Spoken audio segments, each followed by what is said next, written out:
are coming to Africa. Coming to Africa. Coming to Africa. Coming to Africa. Which is, that's a good title, Coming to Africa. Streaming worldwide on Amazon, Apple TV, and Google Play.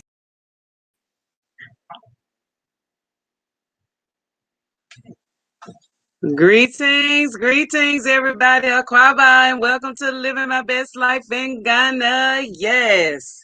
Hope you are feeling your best African self today. Happy Africa Day to you. Happy Africa Day to me. Happy Africa Day to all of us. What a great day it is to be African.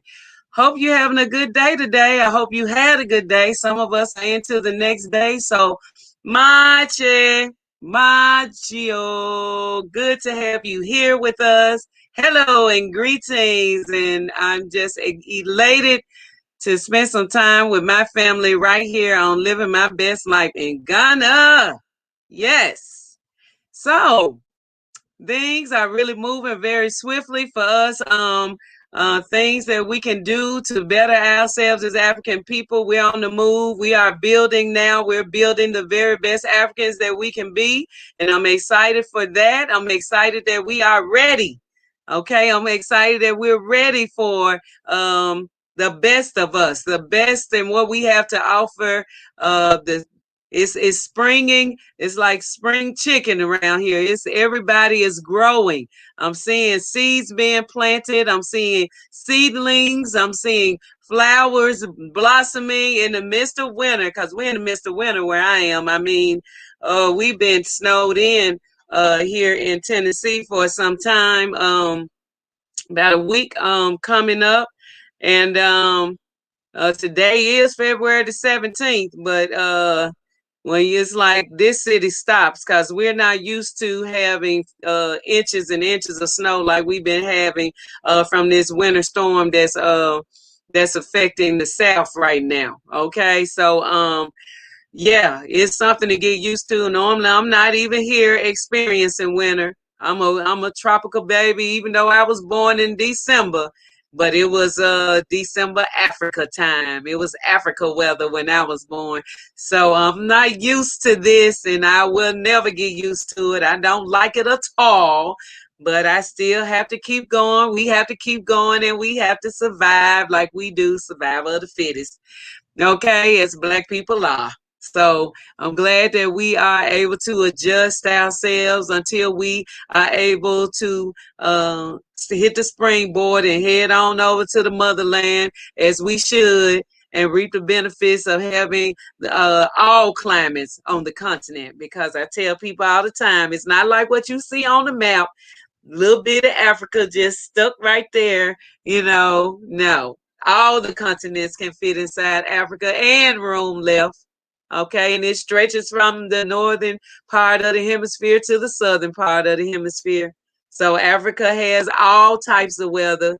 I know some people don't even know that it gets below zero in certain parts of the continent. Okay, South Africa, yeah, in many other places.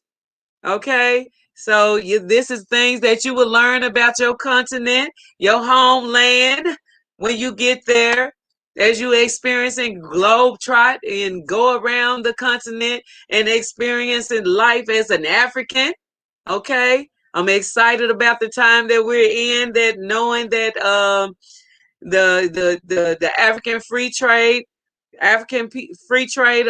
area or agreement, as many people are saying, that's going on in the age of industrialization that's going on the continent. And it's our times as Africans to go back to the continent and grow it as it should be by Africa's hands, by African people's hands. And we're excited about that because we know that this is our time. This is up to us. It's what we're doing. It's up to us to do. And it ain't nobody else's job but ours. Okay, we shouldn't let people roam freely around the continent doing whatever they feel like they want to do because they feel like they're going to have some bag up. And it's not true. Okay, those times are long gone. Africans are going home. Okay, Africans influencing other Africans. Okay, the diaspora is connecting with the motherland of the people that were born on the continent. This is a good time for us, and I'm excited. I'm very excited about the time that we're in. So welcome, welcome, welcome. Akwaba to living my best life in Ghana, i.e. Africa. Okay. This is a good time for us. And I'm glad that you are here to build with us. We are here that we are in demand. We're in demand of good people, righteous people, upright people. Stand up for Africa. If you're ready to stand with others, that arm in arm and hand in hand with other African people, then you come right along with us. Okay? If you down for African people, if you want to see us at our best, if you want to make a change in your family, if you want to see yourself growing and progressing, stay with us. Okay? If you want to see growth and understanding beyond measures in your life and in your family's life, and to be effective in your community and so many other ways with people that you never knew you would meet until you came here, let's go together. Okay, that's what this is all about. It's not no big eyes, no little U's, and sometimes Y's. None of that. If we here are all Africa's people, and we vow to be the people that we deserve to see, the examples that we deserve to have for our children. We deserve this, and we ain't stopping. Ain't no stopping us now because we on the move. Okay, so y'all come right on in. Smash that like button, okay? And invite somebody to come to Living My Best Life in Ghana. Share the live today. We're going to have a great experience as usual. Okay, we got some good things to talk about. I wanted to go back into the story of power and now how we ended up on the continent is never a story that gets old, and all the people love stories anyway. So we got love stories and encounters and our experience that we're going to talk about today, give you some feel good stuff as well as some tips and some gems to drop along the way, since we have done this so many times. Okay, and understand that you're gonna go through the fire to get back home. That's part of the ritual. Yes, things ain't gonna go smooth. It's gonna be something every time you leave the continent, every time you get ready to go back home to the continent, something is always going to happen. Yes, it's true. You got to be humble. You got to humble yourself. You got to bring yourself back down to not be clicking in a snap of your finger, change life. Okay, so and invite something into your life that you never intended to do, never intended to be a part of in a negative way. Let's keep on the up and up. Let's stay focused. Let's stay in the mindset of being more African centered. Let's show ourselves approved by researching, watching, reading, being involved in having conversation with positive people. Okay, being a light at the end of the tunnel for not just yourself, but for others. Okay, this is the African way of doing things. We wasn't selfish. Selfish is not an African trait. Nope, it's not. Okay, opening yourselves up, that gives you your purpose. When you open yourself up to your history, to knowledge of self, to knowing where you're going. You understand where you've been. You Sankofa. You go back to your past to understand your future. This is just part of everyday Africa life. It's a part of our everyday Africa life, and it's not hard. It's just that we got to learn. We got to be re-educated in an African-centered way. Okay, we got to remove and purge that stuff that is not of us. We got to get it up out of there. Okay, we got to remove it. Yes, and we got to surge in Africanness, in African structure, in African ways of doing things. Showing love to each other, showing love to one another, being the people that we deserve to be and see. Killing all negative and evil stereotypes about us, our people, our land, our purpose, our rituals, our heritage, our lineage. Okay, speaking up for Black people. Opting out of negativity and speaking up for Black people. You know what I'm saying? As a whole. Stop going by other people's statistics about us, because they ain't mean no good when they wrote them statistics. We need our own statistic companies. Hello? A lot of us, we know that stuff naturally. Okay? Most of the time, statistically, is a bunch of lies, and they survey 10 people, and then 90% of the time is the other folks that have made up lies upon lies upon lies to make us look bad and needy at all times. Now we need our own statistics. Stop regurgitating negative things about Black people that's just not true. Okay? Stop regurgitating. Yes, I know we have problems, but we on the majority scale, we love our people. Okay? Yes, we have some self-esteem issues and we have some problems that we don't know how to deal with, but we'll work our way through that. But the main thing is for us to know we deserve to have great things told about us. Let's write our own narratives. Let's talk our own talk, walk our own walk. We don't need nobody telling us how we are, and they don't even know our life unless they, you know what I'm saying, sneaking, unless they infiltrating, invading, colonizing, trying to exercise power over us, trying to be the boss.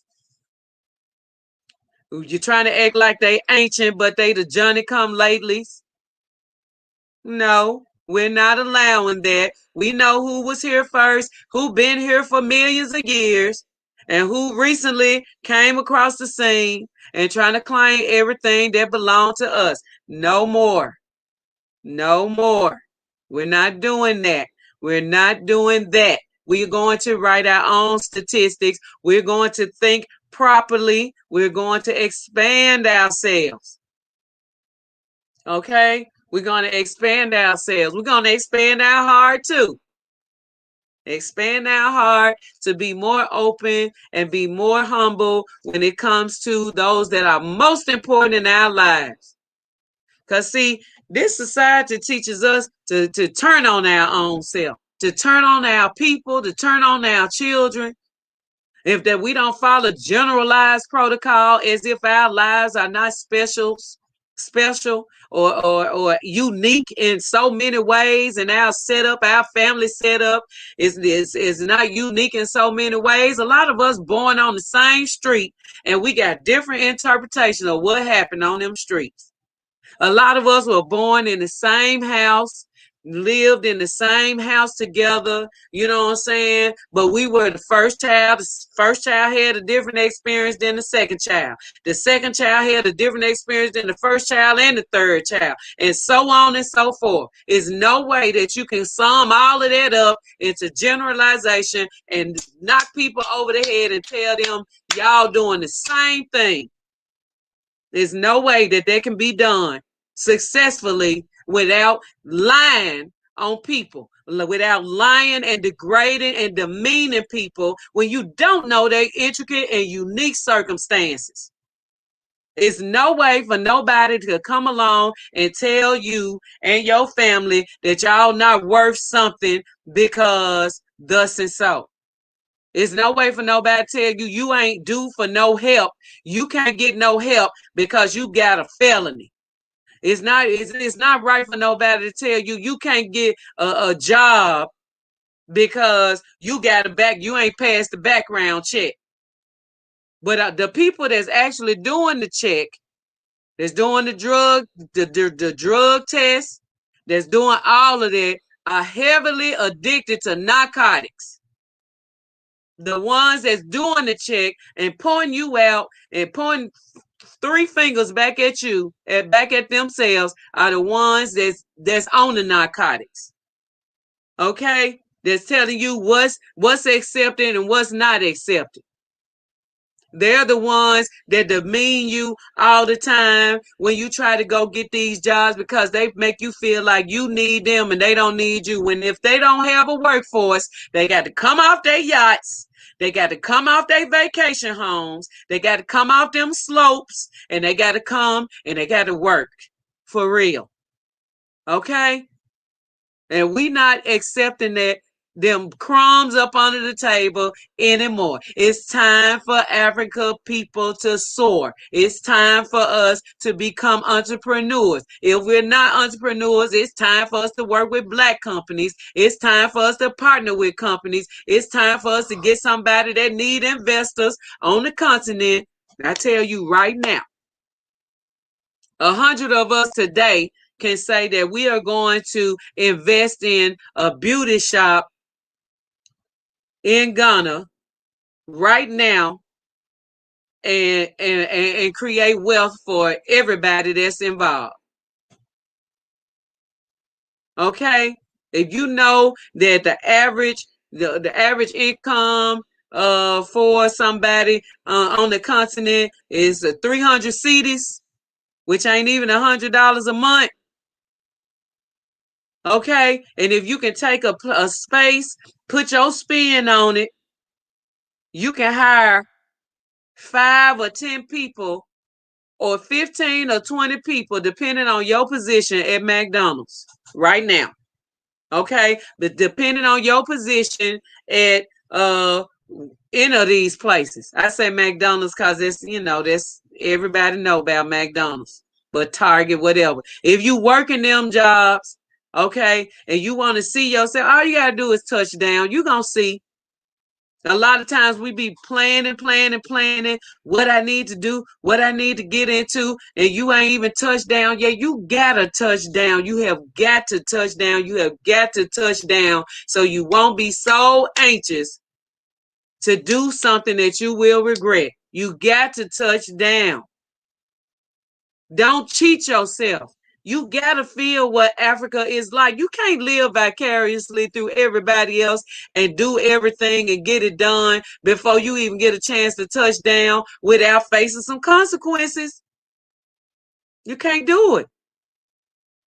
It's not even right. It's like you taking on a job, somebody giving you a job, and you live in New York, somebody giving you a job in Atlanta, and you send your cousin to go find you a place to stay and go find you something to do, or you send a friend to fly in and do something for you, or somebody that's there, you meet them online and you tell them to go take care of all your business for you, and you don't even really know what's going on. You ain't never been there. You're not gonna do that. If you find a place, if you going to open up a business somewhere, or if you get a job somewhere else, your job should give you a stipend, send you there, go check it out, pay for you while you there, so on and so forth. That's how you're supposed to handle everything. You're not supposed to go with blinders all the way across the globe somewhere else, especially on the continent, without an idea, without a real idea of a sense of what it feel like. It ain't wasting no money. I don't know where people get that from. You gonna waste money if you go so-and-so when you should just, no, you're not. It's not wasting when you being more prepared, when you knowing what moves to make, when you knowing how to maneuver your way around and exactly where you want to stay. Somebody might say, look, so-and-so got 10 acres over here for you to purchase. You can get these 10 acres for $2,000. Oh, I want it. I'll take it. I want it. And you come and find out that them acres is so far off in the corner that it's not somewhere where you would even be at. And because of the type of life that you live, your business set up, y'all better remember it's set up differently on the continent than it is in a city near you in Babylon. It's not like that. Don't be fooled. Do not be misled by others that's taking advantage of you not being on the continent because you want to be a part of something so bad. Do not do it. Wait. Be patient. Humble yourself. Grab hold of yourself and say, ooh, I want to do it so bad, but no. Ooh, I want to do it so bad, but no. Okay?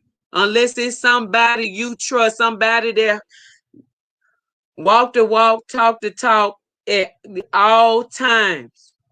Not saying that they perfect, but the things that you see about them is soars. You see them that they are stand-up people They own code. They the real AI, African integrity. They carry that very, very well.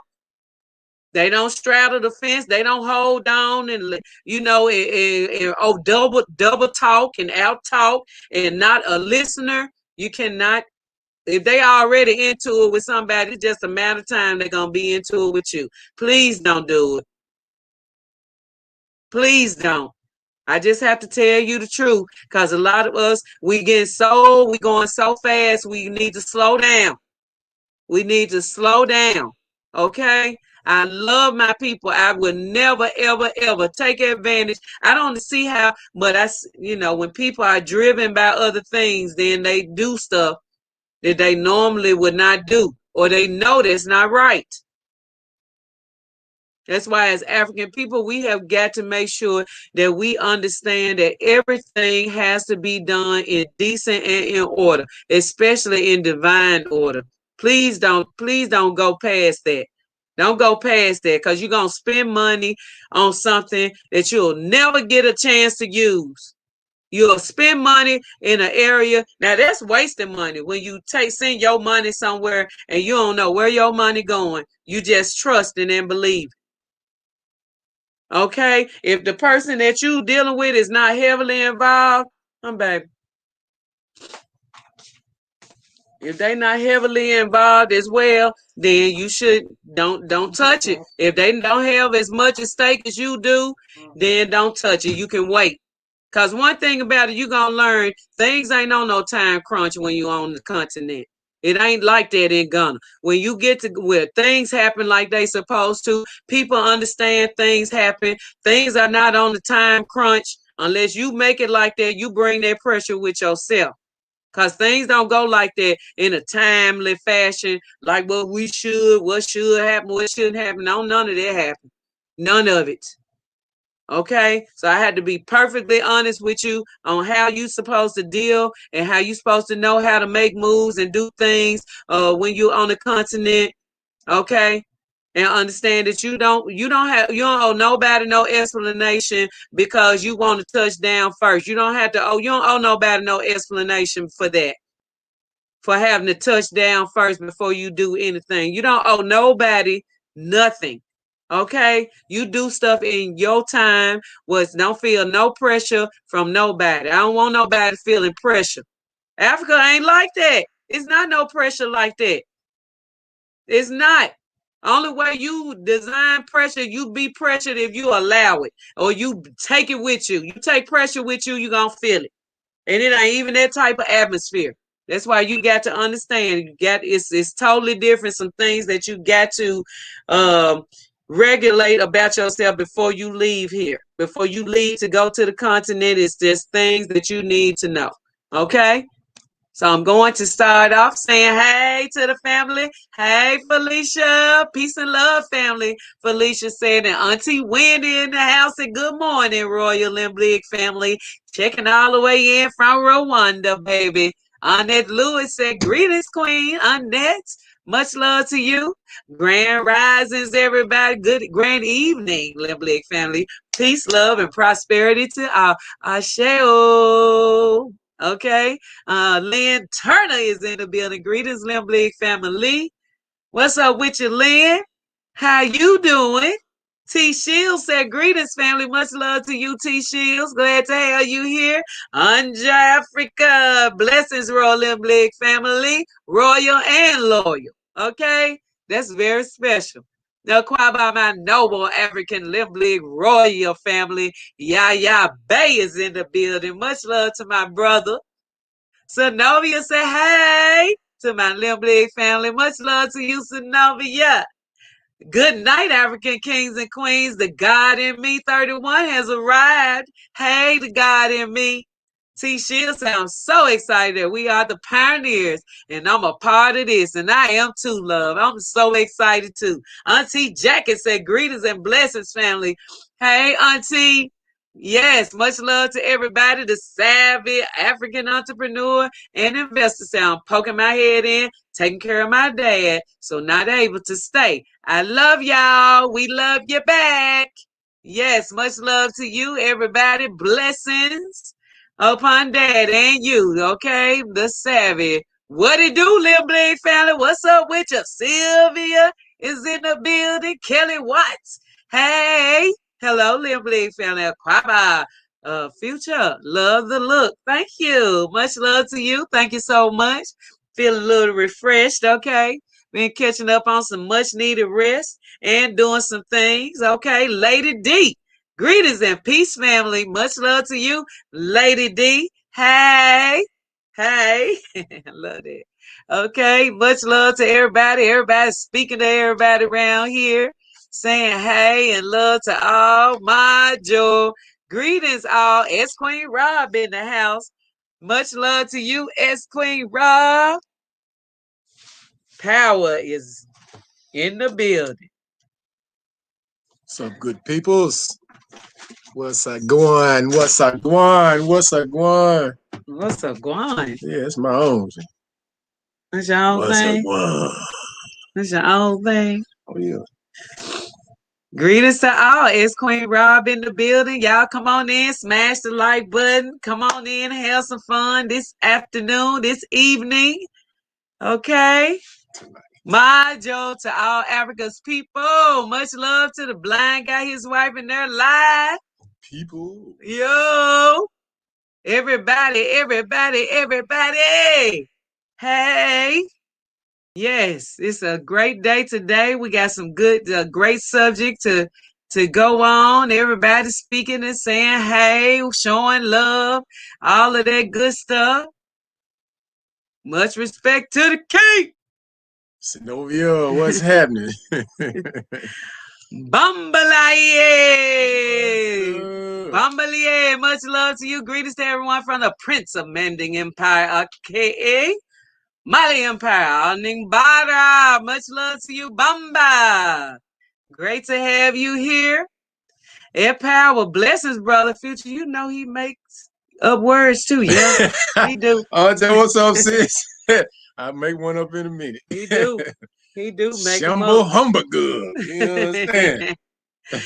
Like and share the show, guys. Thank you, Bamba. Much love to you, Rocky. Aquaba, beautiful family. Mwah, much love to Rocky in the building. I see that thumbnail over there with that flag on there. Okay. Yeah, babe. You've been asking me about Rocky. Here she go. Good night, King. The God in me 31 in the building. What's up, my peoples? Yes. Babe, what it is. Yes, it's a great time for us. Let's invest and build industries. Yes, it is. Turn it on. T-Shield, what's up, Greetings, King Power. You were awesome in coming to Africa, but in the next one, you gotta get the Queen in there. We already been writing that in there. We've been writing that in there. It's going down. It's going down. Y'all gonna be surprised at her role too. All right. Your flag on the way, y'all. Bay said, hey. Your flag is on the way. Y'all, we got so much love being shown here. When you get your African ancestry done, our brother Yaya Bay, he blesses each and every person with a flag of the country that they connected to. Ain't that love? Power and I got our flags, baby. We love them too. Flying high in the friendly sky without ever leaving the ground. Without ever leaving the ground? Without ever leaving the ground. Okay.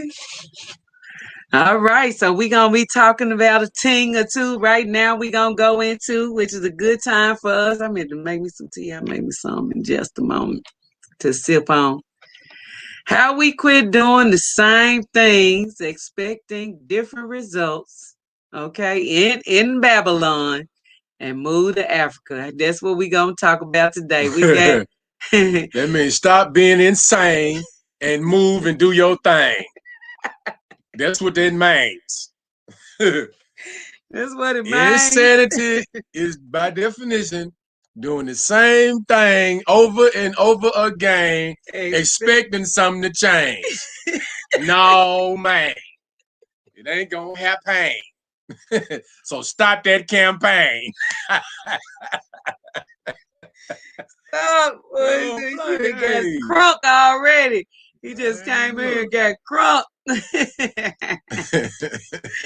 Ooh, Bumbly said, who's headed home this February?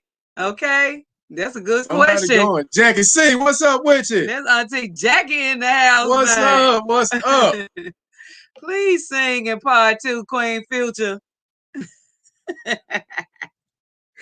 Oh my goodness, you gonna give me some work, baby. Oh, she got it coming because I was trying to do what I got to get to it. She was an associate producer in the first one.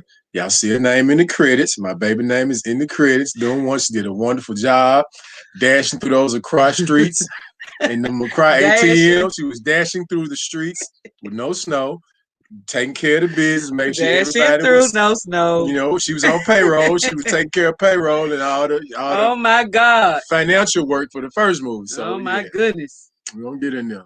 Baby, when I tell you, that was a job. That was a job that I had, baby. I had that job. Honeycomb laughing. Yes, I'm telling you. Lord, first I need to need some of that I quit from Nappy by Nature. Hey, OG Power. What's up, Sylvia? What's going on? I quit, baby. I quit, don't play. Oh yeah. We had a couple of people start smoking. My homeboy did for sure. Yeah. Yep. Smoking cigarettes. Cut them squares off. Cut them all the way down. He was so happy. Man, then I quit work. He said, I can't believe it. Work, I'm not smoking no squares. Go ahead, boys. What I'm talking about. I'm telling you, Dr. Saban, Dr. Africa ain't no joke, black folks. That's who we got. That's who we got in there. That's the ancestors we got bagging up our combination packs. CC, greetings, CC. CC. We got CC in the house. Much love to you. Great. Glad to have you here. Yes. So how do we quit doing the same things, expecting different results? Okay, in Babylon and move to Africa. We're going to talk about our story. We're going to talk about our story a little bit, baby. What part of it? We have so many extensions. I know. I did write some things down. All right, it's been about 14 years since we first touched down, going on 15 this year. Ain't that something, pal? Since we first touched down in Africa and on the path of the woke path, when we woke up, we didn't turn back. We on the path of freedom, of mental slavery, and it feels good to be on that path. But sure, it's been a while now, but we are forever students of our story. So it's like we young, we rebirthing ourselves every day. And it was our desire then to be greater, because it was kindred spirits brought together, which we are, and we were brought together by our own ancestors, because we found out that that when we did our African ancestry, we both were from Cameroon. And it's a trip. Our lives, what's the word I'm looking for? Our lives have intertwined with each other for a very, very, very long time. And I didn't know her. She didn't know me. But we've been on the same path for a while. Damn near, like, I was on the street right over that year. And, on the next street up. Like, for real. Even far as, like, back in California. But I'm glad my wife didn't run into me back in them days, because I was struggling. God damn. I'm talking about day-to-day struggle. Boy, it's a story to tell. Yeah, that's going in the book. Story to tell. Y'all just finna say that too. That's going in the Power book he been writing. Yeah, boy, it's a story to be told. I'm not gonna lie to you. Story to be told. Oh, hello. That's my pressure juice. I got my look, one now, of my brews. I'm gonna have to put you I'm gonna have to get you an area for your juice, cause see, it's jumping out the cup, boy. You can't be doing that to my new laptop. I can't. Hold on, brother. I'm glad I had me some. Let me make sure. Let me see. I got my lemon, distilled water, The grade A maple. Let me see, cause I feel my Look at pressure what I'm talking do. about. This and cayenne pepper mixture. I drink that as regular as I can. Keep that plaque out them blood vessels. You know what I'm saying? Keep them blood vessels. Ooh. Yeah, that cayenne ain't no joke. It's time to go hard. You got to stay ready. If you stay ready, you don't have to get ready. That's my thing. Ooh, y'all know cayenne opened up them arteries, get all that plaque out of them arteries. Yep. Ooh, I'm trying to think. Let's see. What's that list you had? Go back to that let's list. go. Let's start with the list. I I have. Hold on. Let me do a little something, cause trying to get more organized. Oh, Yeah, I've been working. You've been trying. I've been doing stuff. I'm tired of the snow. I'm tired of being cold. I'm tired of my hair standing up on my legs. I just gotta tell y'all that because it's like about 7 degrees outside last time that I checked. Shout out to Nip. It's about Last time that I checked, 7 degrees outside, and it's folks sliding off the freeways, roadways, byways, and highways every 30 seconds. and sending all our families some positive energy that's dealing with power outages. It's millions of people without power in Texas. Yes. No heat, no lights, no nothing, and it's below 0 degrees around these parts. So y'all sending some special love and energy. I don't know if they're doing a test on our people. I don't know what's going on. All right, too. We know what it is. The first Shemba Hamburger ain't working out working, so that got to come with the Shem Bamboozle Some Wrap. more stuff, y'all. It's the Shem Bamboozle Wrap, round 2.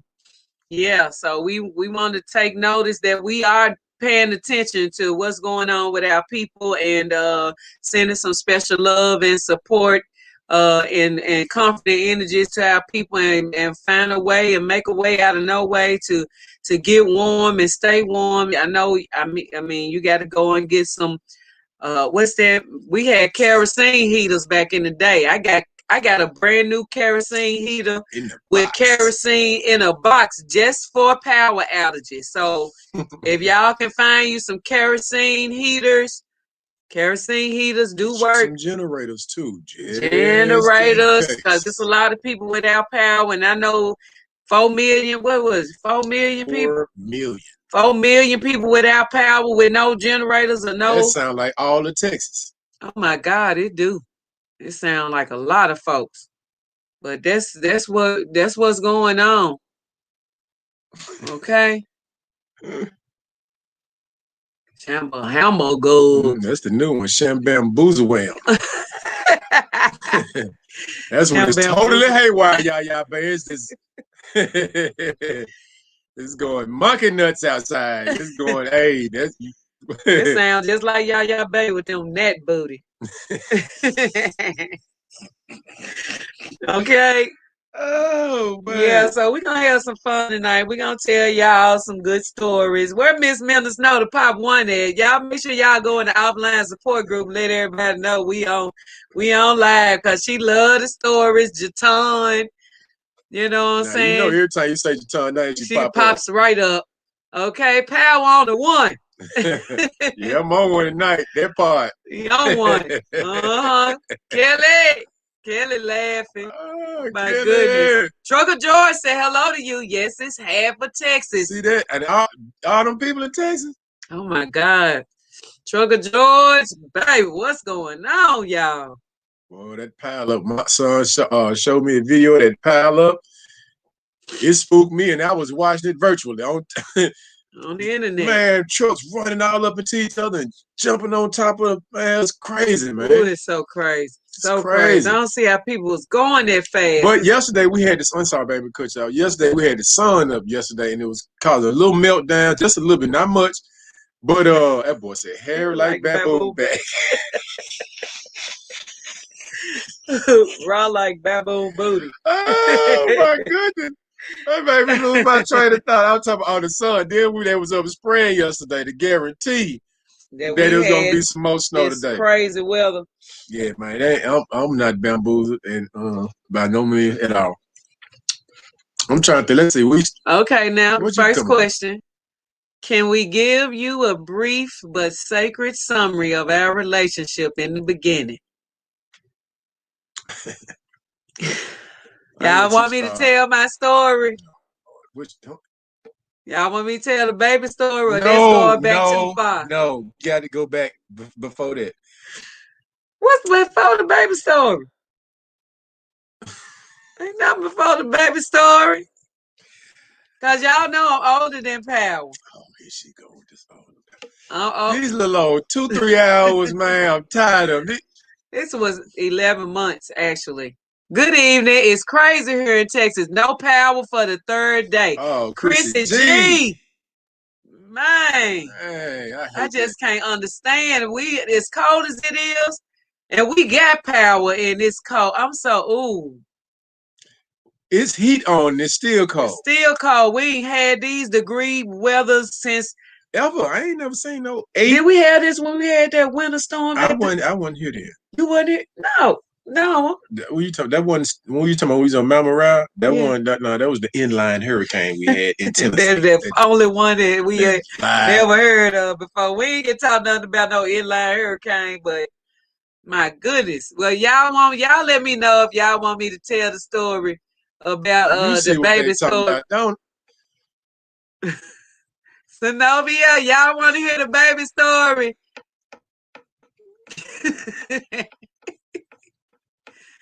So, yeah, I was walking around this time. I had been walking for a little while because my mom said I started walking very, very early. And how early is very early? Some months, like 5 or 6 months. Oh man, your leg bones weren't even stiff at 5 months old. Go ahead. Don't be stiff. They be soft. I know they was too soft. He was on noodles still. Anyway, no, I wasn't noodles. No, them 25-20 babies be like that. So anyway, my mom and I, we were walking down the hospital hallway. You know where the labor and delivery. That's what you need to be. Go ahead. I let you. Look, these folks want to hear this story because this is an important story about how I met you. Without meeting you, your brain was too mushy. People didn't know, but your brain was very mushy when you was born, and I came through for you. So, now Mom and I were walking through the hallway at the hospital, the labor delivery area, and we was actually on our way.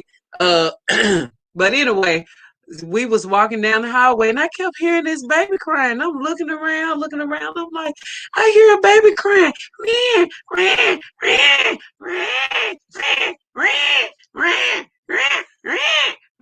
So I said, Mommy, can we go in this room? She said, yes, baby. Let's go. So I'm walking, and with my mom, I'm holding my hand. We walk in there, and I walk in the room, and I see this baby under the light, and it's a nice warm light, and the little baby's on his back. The baby just holding his hand and just doing, and the baby just holding his hand up and just begging and pleading. And I said, Mommy, please, can you please hand that baby to the baby's mommy? This is the only way that baby gonna stop crying. Could you take the baby? And my mom said, yes, baby. And she took that baby and she grabbed that baby, so sweet and humble and loving. And she grabbed him and she gave him to his mama and gave him to his mama. And she popped that tit in his mouth. And that baby just stopped crying. And I smiled and I looked at that baby. And I said, Mama, I'm like a big sister or something. I feel so refreshed and loving that I'm able to help this little baby right here. And come to find out, it was him the whole time, man. She done told this to my grandbabies and everything. The grandbabies be like, oh, granddad. And that's exactly what it said. Jaja come in, Granddad, she heard you crying. I was like, Jaja, look, no, it's a fairy tale. It's an African fairy tale. Let me just tell you, grandson, it's a fairy tale, man. Oh my God. Okay. There you go. Excuse me. Okay, so go down my windpipe. Hold on.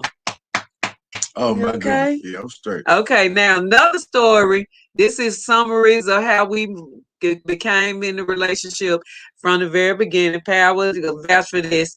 Now, this story is how we actually met. I was coming to see one of my friends that worked in a beauty shop with Power at the time. I didn't know he worked in there. It was just something. But no, he won't tell you how we actually. Well, he saw me first. I didn't see him. He saw me first. And when he saw me, I was at the concert. I was at a concert with one of my friends at the time. We were walking across the front because we had front row seats. We were walking across, and he was there with some of his friends and things. You gonna tell him? I mean, we married now. Well, you can tell him. I mean, this your story. Oh, this your story too. So she was at the concert. She had backstage passes. Now, my uncle was part of throwing this concert, so I had front row seats. But so I was actually on the fourth row or something. No, we was on the front row because you had to pass by between the stage, where the stage was, and that little, whatever the little section where I area was, the orchestra. Yeah, where the little pit, and then the pit. So she was walking by. She was fresh too, boy. She had the last one. Coochie was popping. Y'all remember them Coochie dresses? So she had her mama tailor one. She got a Coochie dress and had her mama tailor the dress. She had the little splits on the side. You know what I'm saying? So I'm like, okay, all right. I had the shoes. Like Wilma Flintstone. She chopped it up like a Wilma Flintstone dress. That's how it was. So she comes sashaying by there, a little backstage pass around the neck. And so I was with somebody. I had a girlfriend at the time. I was with my homeboy. Shouts out to New World Royalty. We was together. I've been knowing that for a long time. So he was with his later friend and my other homeboy. You know, we triple dating. You know, we out there getting it. You know, parlaying, hot boy. So here she come walking by with her friend. So I said, okay. Now, mind you, when you're with somebody, I wasn't disrespectful. I couldn't do nothing like that. You know, like, I didn't do that. So I was like, you know how you preset your head when you see something coming. So you like Mike Epps said. And this all you do, just mental just all right. I said, man, so all my partners, we looked at each other on you. Hey, yeah, but so I said, okay, yeah, boom. I said, I better not ever see her again. I better not see because it's gonna go down. She was too good looking. And so went on, enjoyed the concert. So the next week, I'm at the barbershop, minding my own business. Matter of fact, I was writing a poem at that time. One of the first poems before I started performing poetry and doing all that. I was writing, getting all my stuff down. You know, I'm loading my gun up. I'm loading my poetry gun. I'm getting my skills together. You know what I mean? So I'm sitting there. It's a you know, like a calm day. It's not busy barbershop. So the sister is there, my homegirl that she was friends with Future. So I see this green Jeep pull up. I said, okay, boy, that's a nice little Jeep. Got some little bump in there. You know, I got the pull up bumping. I said, all right. So who gets out the Jeep? I said, that's the girl from the concert. So mind you, if anybody know anything about working in the barbershop or barbers, some of us, my barbering brothers, are notorious hounds. I just got to put it out there like hound dogs. I'm talking about, and I work with the hottest hounds in the land. We call them hot boys. So I know I got to move quick before anybody start seeing, because they talking, yeah, you know, they shooting the whoop the wham. At this point, I got real quiet. Y'all see my eyes? I said. So when she gets out the door, next door to us, this place called Top's Barbecue. We was in the barbershop was in the plaza. So I see her get out the truck. She had a nice little skirt on her, just flowing, and you know, she had. I jump out, I slide out the door. You know, so I said, "Hey, no, he ain't slide out no door. He jumped over. Let me tell y'all something. This is how he did. It's a big flower pot, flower built concrete pot, big from about 6 feet long. And I was walking toward the door, but I'm on the opposite side of the flower pot. Soon as I get ready to turn to go around the flower pot, he come out the door.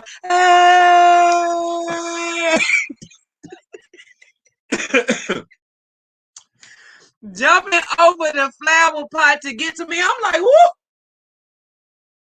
Then you know how somebody like they just appear from nowhere in front of you. George Brown. Don't Zoop. forget George. He ended up right in front of me and was like, "Hey, how you doing?" I said, "Where you going?" She said, "I'm about to go over here next door. We're gonna get something to eat." My girl working there. I said, "Oh." She said, "Oh, she called her name." I said, "Oh, Queen, that's your partner." I said, "Oh, okay."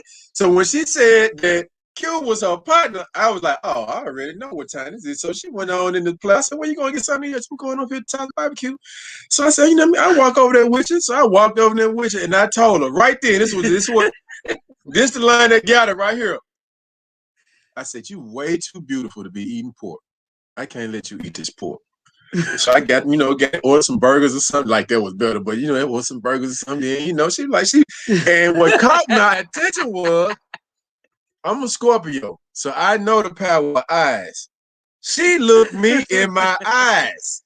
I'm talking about like stood right in front of me, and when a woman look you in your eyes and don't drop contact, it was on. I said, "Oh yeah, this is a beautiful woman right here." She got to tell me, I sing. I'm singing. I'll be singing. Later on, I'm singing downtown at BB King's on Beale Street. I said, "Oh, okay. So this is not the regular. This is not the regular hood rat situation we got going on here. No, this is not that." So this woman sings in a professional club with the queen of what was Ruby's title? Queen of Beale Street. Queen of Beale Street, Ruby Wilson. Y'all look up. Fat. Y'all might end up seeing some old pictures of her sister too. Yeah, she an ancestor now. But Ruby Wilson was awesome. And backstory on that, Ruby Wilson and my mama was friends from a long, long time ago. But anyway, fast forward back to the story. So we hook up, she come in and talk to Quita. So I was dead all right. When she walked in the barber shop and talked to Quita, nigga was like, "Oh, too late. Too late. Sorry, bro, it's too late." So later on that night, I went down there to hear her sing. Now, this is back when Fat Farm first came out. Now, mind you, I have always been on my fashion. Yeah, I like being fly. I like looking good. You know what I'm talking about? And then when he came in, though, when he came in the show, in the where we was on stage, he came in. It was like he just flowed through the crowd, like. And I was on stage, so as soon as he walked in, the way the door was turned and the way we were positioned at the stage, it was like everybody could see him. And I'm singing and smiling. Yeah, it was going down. So I got to tell y'all what I had. I wish I had that picture. I was fresh as hell. I like black and white. Black and white for some reason. This is even before I got the black and white hair. But my locks was probably about right here. I just started growing my locks, you know what I'm saying? My locks about right here. So I follow up in that thing, you know what I mean? Now this is back when it was like the knit polos. I had a knit Fat Farm polo on. It was black and white, but it had like a bull on the front of it, but it wasn't like a picture. It was just like a stitching, colors. It's a stitching. And I like fabrics. I know about fabrics and tessellary strength and everything. So the strip was laying on me right. Had my black slacks on. And your boy had on the slip-on flip-flop, Fat Farm leather flip-flops. A lot of brothers don't wear flip-flops because they beat their feet up all their life and they can't let them toes out. But no, I'm not that guy. I take care of myself. So them feet came out there on bing. I was like, okay. Saw a homeboy I went to school with at the bar. I was working the bar. Oh, my God. Wrong. Anyway. So I slide up there, boom, you know what I mean? So give me a couple drinks. I'm sitting there watching, she's smiling, I'm smiling back. You know what I'm saying? So it's going on, the whole night go down. Now sidebar back to this nigga at the bar. He said, "Man, since we graduated, man, what's up? I'm like, "Man, what's up, bro?" Frank, you know what I'm saying? We slapping up five, we dapping each other and everything. So he said, "What you doing down here? I ain't never seen you in here." I said, "Man, I came down here to check out, man, this young lady I met, man, you know what I'm saying? Lady T, she came down and invited me to come check out and sing." He say, he go from this, to Lady T. Guess how he look at me? I said, "Yeah." I'm looking at feeling the vibe and saying, "Nigga, they got cold in the room." So he said, "Lady T." So I'm like, yeah. He's like, now mind you, before I get to that, I'm drinking all night. I'm not a big drinker, so I had a couple of beers, you know what I'm saying, a little fruit juice and eat. He didn't bought me some way. Oh, no, you good. Nah, you good. So when I say I'm here to see her, this nigga bring me a bill. I said, wait a minute, bro. Like, man, I've been trying to get with her, man, the whole time I've been working down here, man. I said, oh, man. Bro, you gonna do me like that? But it's cool. Take his little money, man. We going up here and dance with her on her break. So, you know, at that point, I get a little fragrant when I find out that you don't too much care for me. So we out there, we sashaying around, having a good time. Man, after that, we leave. I'm a gentleman. I'm a gentleman all the time. So I said, I'm gonna walk her. Let me walk you to your car. We're gonna go walk to the car. So she tell me I'm not ready to go home. So I said, all right, cool. Let's go. It's early. Let's go. We ride down on the river. So we get hands and, you know. So do we do that? I said, oh, you want me to follow you? Because, you know, she don't know me. I don't know her. She might kidnap me or something. So I don't know. So I said, you want me? I just follow you. And she's like, no, you can come on ride with me.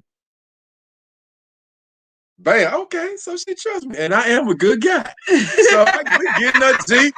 We ride on downtown. We're sitting on the river. It's about, now mind you, we're in Memphis, Tennessee. Got a nice little riverfront. We pull up in the park, Riverside Park.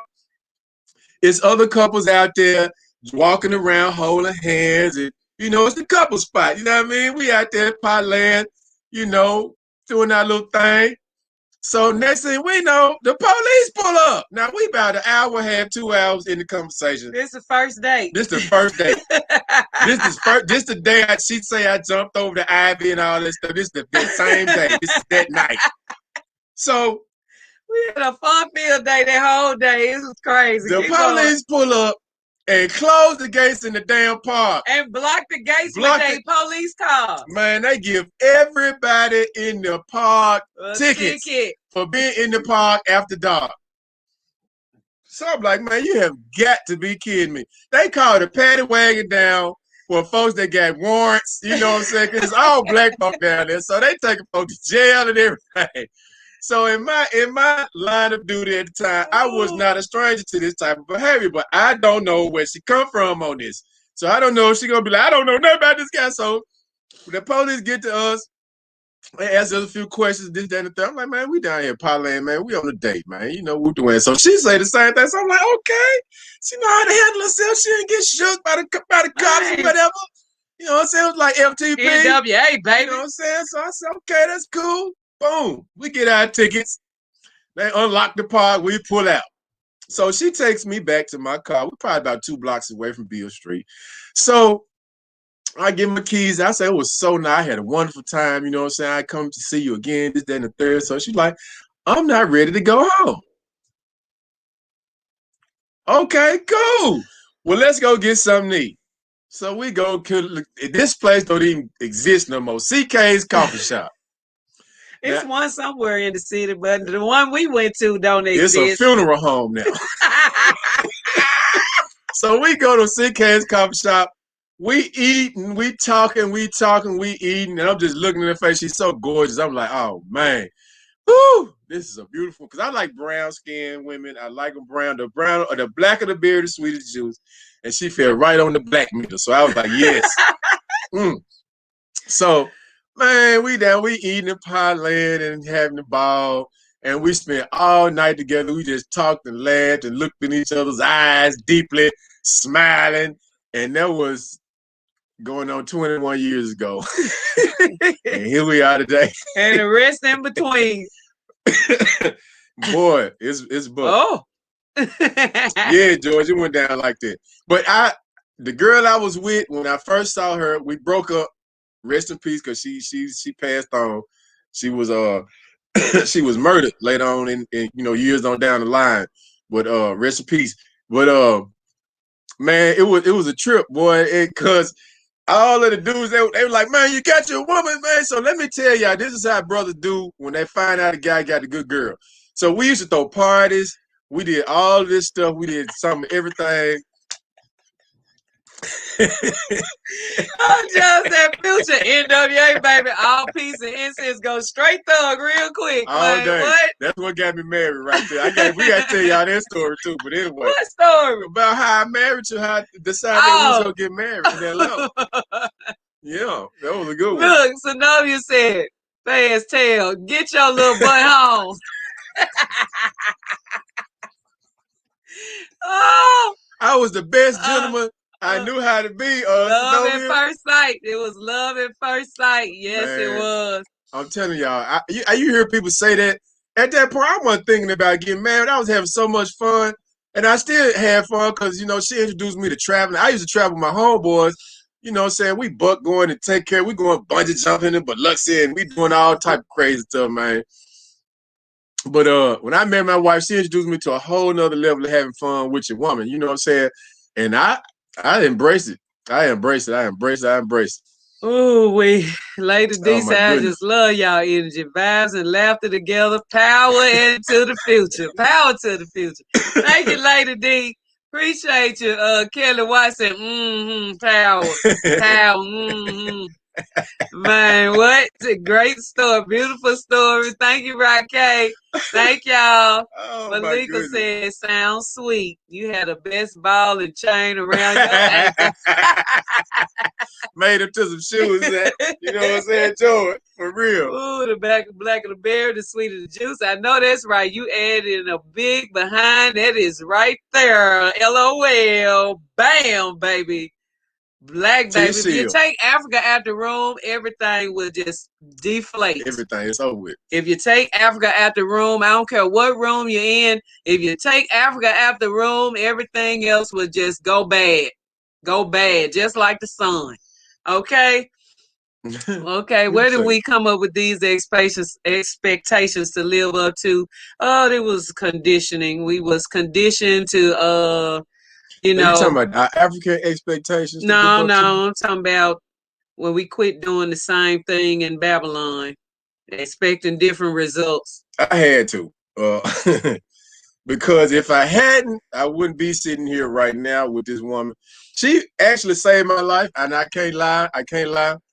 That's a story for my book, but I'll tell that story. But if it weren't for her, I wouldn't be sitting here right now, or I'd probably be just getting here right now.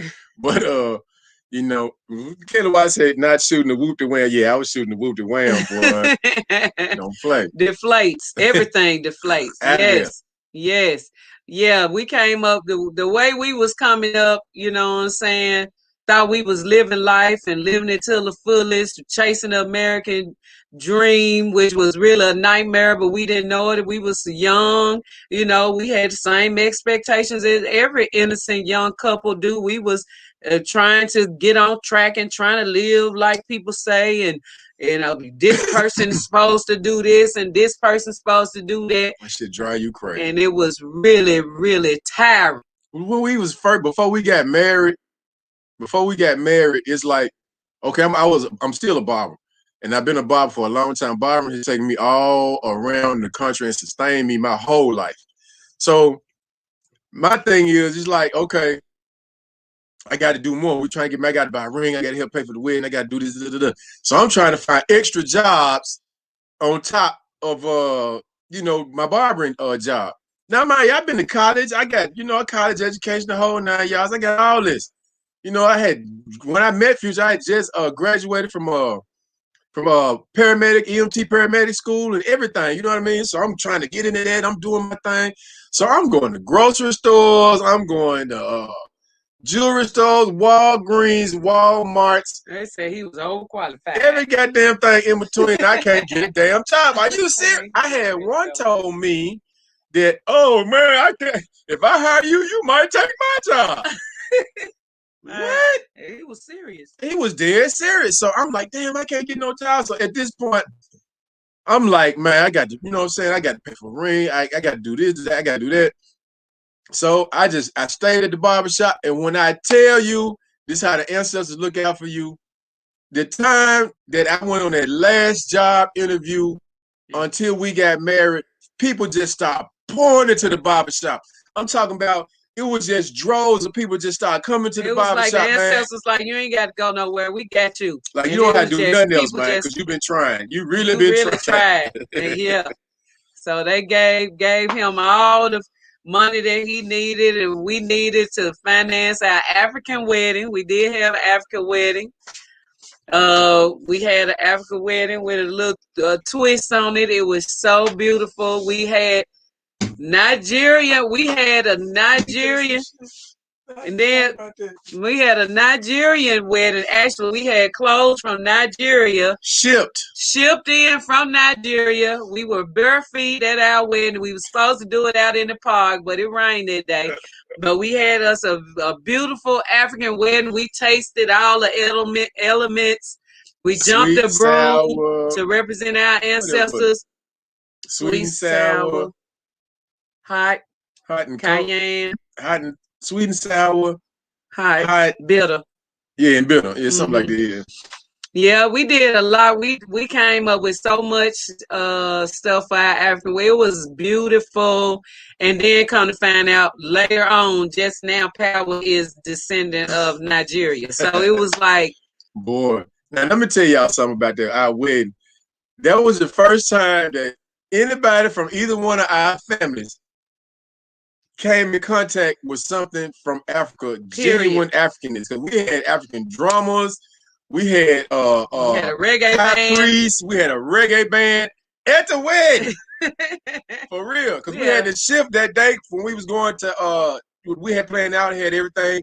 Because we was gonna get married in the park on the river, like kind of like down from where we met and had our first date. But it wasn't meant for us to get married at that park. Now that I think about it, it rained, so we had to switch to have the wedding where we were gonna have the reception in. So we did everything in one place, which was actually even cooler, to be honest with you. And I, at the time, had a friend that was actually working at that place and gave us that place for coins. Yeah, it was. So we ended up having everything at that wedding. This was the most economical wedding you ever could think of, but it was so beautiful. But it was like, even the money we spent, we was like, ooh, so glad it's over with. Ooh, we shouldn't have spent. No, we should have just went and did it. But it was well worth it. It was beautiful. I had my great grandfather at the wedding. Okay, Yep. that was like one of his last. All of my grandparents. He was 94 years old then. Okay. I'm talking about all four of my grandparents was alive and at my wedding to see their boy get married. My daddy's daddy, my daddy's mama, my mama's mama, my mama's daddy. All of them was there. All of them was there to see us get married. Yeah, that was awesome.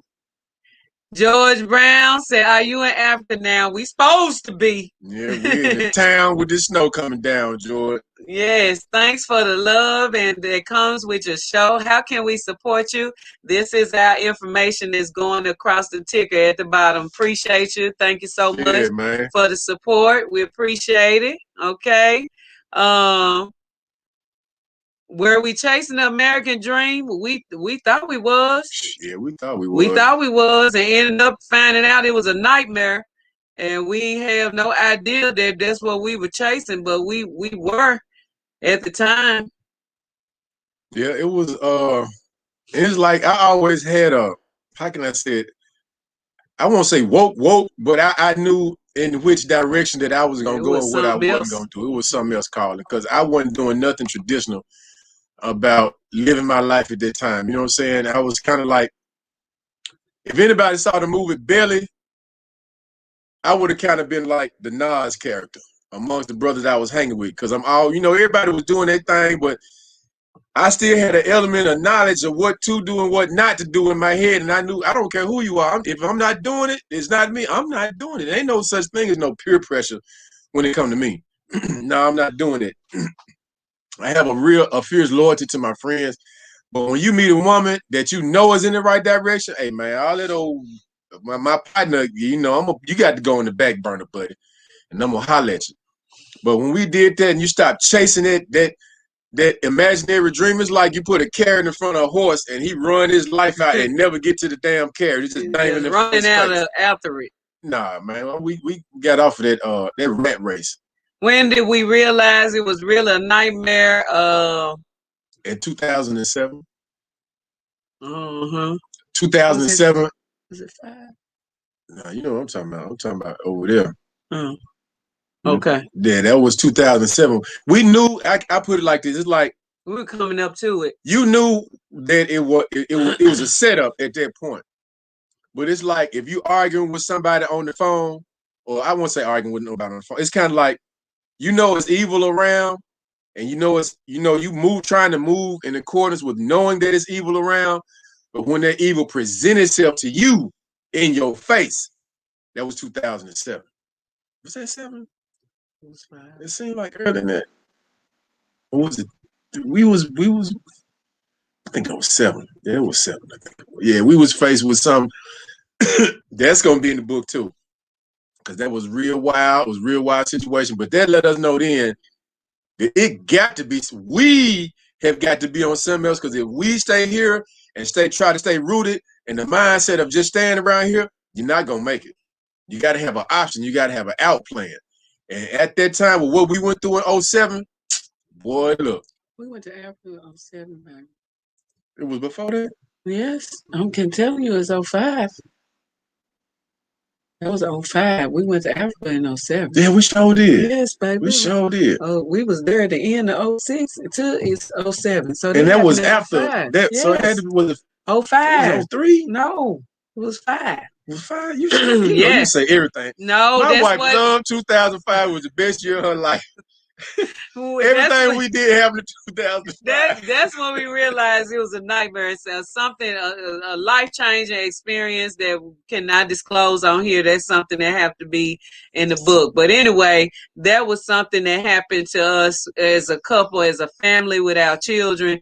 And we realized that we were living a nightmare, okay? And then what was going on in our life when we had the revelation to go to Africa? People started going to Africa around us, our close friends, people that we knew, that we were working, doing things together for the community and stuff like that. A lot of community activist work, a whole lot. When I say a lot, we had our poetry thing going on then. We were waking up people. We had the biggest and livest poetry spot in the city. We were feeding hundreds and hundreds of people every week. Just between us, holidays, everything. We were out doing the work. We were doing work and making it where people could see tangibly how you can do the work and get it done with a little nothing. And we were doing that. Okay. Yep. And when those people started going to Africa, we had a brother that applied for a job at the university. We told that story before, and he ended up in Africa. And then we had another brother that went for his graduation gift and came back and sold everything. We bought most of the stuff to fund him to make his transition to the motherland. That was when we knew that we was going home to the motherland. Then we got this book. We talk about this book. This was the revelation. This was like, okay, we going to Africa. We have been saying, I want to go.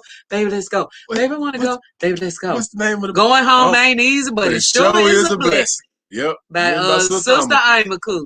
And she wrote that book. And we got that book from our brother that ended up going before us.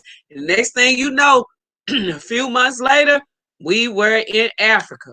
Well, we let somebody else read that book and they end up going to Africa too. So it's two elements to our story that draws people to Africa. We had a car that we bought from the brother, a black Impala.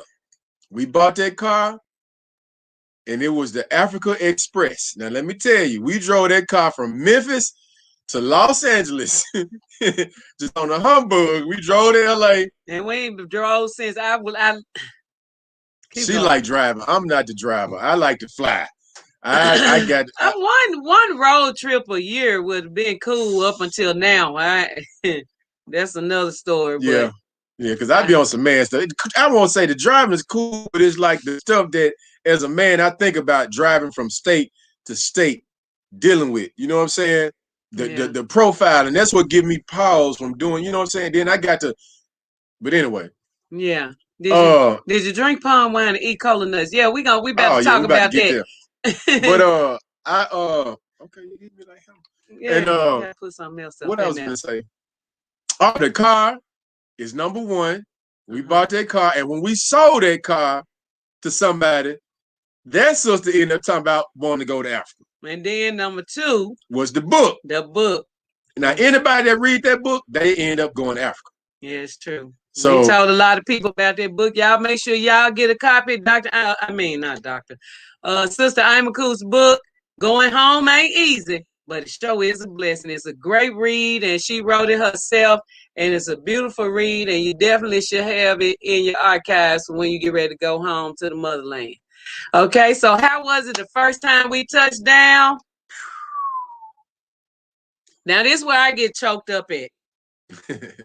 When I try to talk about Africa the first time, I remember it like it was yesterday. I feel like I'm not just the best person, best memory, but I remember that like it was yesterday. It was a time that I know I would never forget. I remember how I felt. I remember what I did. I remember that day. I remember seeing something very big, you know what I'm saying, that I had never seen before. But I get choked up when I try to explain. You know, that's why I came up with that phrase. There are no English words there are no English words that can explain the African experience, because that day was such a phenomenal time in our lives, where Pal and I, we went to the motherland for the very first time, and we touched down, we kissed the ground, and it was just the smell, the feel, the touch, the sun, the way it looks, the contrast, everything was just... We landed at night. And when we landed at night, this was back in the time when they had the old airport. Anybody that's been to Accra, now, you know, you got a new airport. No, I would say new. It's a new wing built onto the. It's like 2 airports in one. Really, be honest with you, because they got the old airport. The old airport they use for domestic flights, right? And the international airport is used for traveling abroad. This is back when people used to just come to the airport and greet people. Yes. When you land, it was just seeing people with signs and welcome home, welcome home, Kwaba, my brother, my sister, and I'm like, whoa, huh? How you know we coming? Like, yeah, that's right. Y'all knew we was coming. And it was, let me tell you, it was so fine. Hugging you. I hadn't eaten any meat in about 5 years. None. Before I got to Africa. I got there, it was a bar right across the street from the airport. Now, mind you, the type of people we are, I'm not scared of shit. We got our bags. We waiting on our brother to come pick us up. We walking already. We ain't been there 30 minutes. We walk across the road. It's just really like crossing the lane with the driving lane at the airport. We were still on airport property. And when I tell you it was a grill, was the biggest grill I've ever seen in my life. This brother had tongs that was probably about 4 feet long to flip the chicken over with on the grill. That chicken was smelling so good, boy. I get off that plane. I was like, my mouth was watering. I was like, oh my God, what is that smell? Oh, my brother. This is what the man told me. Oh, my brother, this is African chicken. I said, what? And then I saw a chicken. Now, mind you, I ain't seen a chicken since I was about 5 at this point. A real live chicken. Man, that little chicken ran around. I said, them the kind of chickens? Yes, my brother, these are African chickens. I said, man, give me a chicken on the stick. Violation number 1. My body ain't processed no meat in 5 damn years. I ate that chicken on a stick. Oh my God, I think I ate the stick. It was so good. It was so good. But boy, I paid for it. The next day I paid for it. But after I violated and got the chicken on the stick. I had some fresh juice. It was some pineapple juice. Oh, man, it was like this before the palm wine. Brand new. Cola nuts. We was trying everything, boy. Ooh, I'm trying to. Don't eat off the street. That's all I did was eat off the street. So my brother come to pick us up.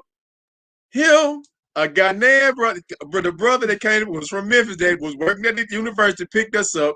The brother we bought the car from, he came to the airport. They didn't know each other.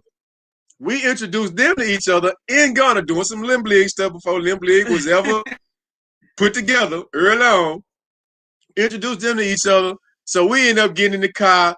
He comes pick us up with this brother named Dollar Bill. Now I'm in Ghana, and I mean this thing named Dollar Bill. I'm feeling right at home in the hood. I'm feeling right at home. The man pick us up in a black BMW, bumping Tupac. Boy, I'm talking about, I cried like a newborn baby. Say it was just tears, just like our soul was screaming out. It was just tears coming down. I didn't have no control over nothing. I couldn't control. It was just tears, but I was smiling, but my soul was crying. I was screaming out on the inside, releasing so much tension and stress. I was floored. I thought about everything. Y'all. I'm not gonna lie. It was like how people say your life flashed before your eyes. Yes, it was just like that. Because I was like, man, I was thinking about my dad. My dad was part of the Black Power movement. He always kept me versed. Him and my mama, they kept me versed on Africa. You know what I'm saying? And for me to touch that, my dad had never been there. My mama had never been there. So I felt like I was bringing all of them home. My dad was in the Vietnam War. He came back to me with a sound brain. He made it through some other struggles and hurdles. So I'm like, man, I'm doing this with my dad and my mama. I was just crying like a big baby, man. I'm telling you. I'm looking out the window. I don't want to let them up there know I'm crying in the front seat. So I know Dollar Bill window was wet. I know his window was wet. Oh my God. Man. I had, I'm a mama, so I had tissue on me. I just didn't know I was gonna need it, but boy, you talking about and just laughing and crying, and it was so emotional. It was so full of different emotions. It was crazy. It was just crazy. Hey, Andre, I saw your comment up there. What, about the lady jump, about Love and Bella. Chiquita. Yeah, Chiquita wasn't no joke, boy. It's a wrap. Hey, look. I know you were a beautiful bride. Thank you, Synovia. Oh, Synovia, she had a fro then. I love afros. My baby had that big old fro. It was kind of like a reddish. What was that color you had, baby? It was like a reddish auburn like. Then she had the little flowers and shit all up, and I was like, oh my God, I'm getting married. Me. Look, George said now I'm 100% a Black owner of a big trucker company. 5 is the number favor. Go, George. Okay, congratulations, George. She's a trucker lady. Yeah, I would like to have a truck too. I would drive all over the country. I'd be in the back sleep. Where can I purchase the book? I love listening to Mama Africa. She should have it available. Is it on Amazon or something? No English words at all. Can they explain? It can't. Power is it true about the cola nut and how it increases a man's stamina? LOL. No comment. T Shields. How is that strong, man? Yvonne said. Yvonne? T Shields? Wow, so beautiful. Boy, look here. Ooh. George said God is preparing you for you to get back home. You have a ministry over there. Have faith, and the mothers will bring you back. We ain't worried about it, baby. That's right. Thank you so much, George. But yeah, we know we're doing that work we supposed to be doing. How did it change our life? That first trip to Africa, we've been. I'm gonna tell you, it made me strong, and it really made me have no fear. And what I mean by that is like the fear of the unknown is the strongest fear that they say a human being can have. And when you go into Africa and you've never been there, and you hear all of the garbage that people tell you about Mama Africa, it be in your head, but at the same time, you go forth anyway, and you conquer that. And once you conquer that fear of the unknown, no more unknown fear can get you. It's dissipated at that point. Yeah. So for me, it dissipated all that BS. You know what I'm saying? It was over with for me. So I feel like and then now I know about Africa. Let me tell you something. African spirituality is real, and it works for those that allow it to work for them. It's true. It's true. And it was an experience that I have never been able to explain. So I get so caught up and start stuttering and so forth, so on and so forth, because it's just like, it's like something that I feel like each and every one of us deserve to get back home to Africa to feel this feeling. I feel Each like and every one of us. even when you say Honeycomb, that black BMW and Bumper 2-pack, it really felt like I was helping too. I don't know if Pac ever got a chance to go to Africa. I never read anything about that. But for me to listen to him and be an avid fan of his, I was like I bought him there. That's what I felt like. It was And so many what spiritual was the things, song? connections Boom, going boom, on. boom, boom,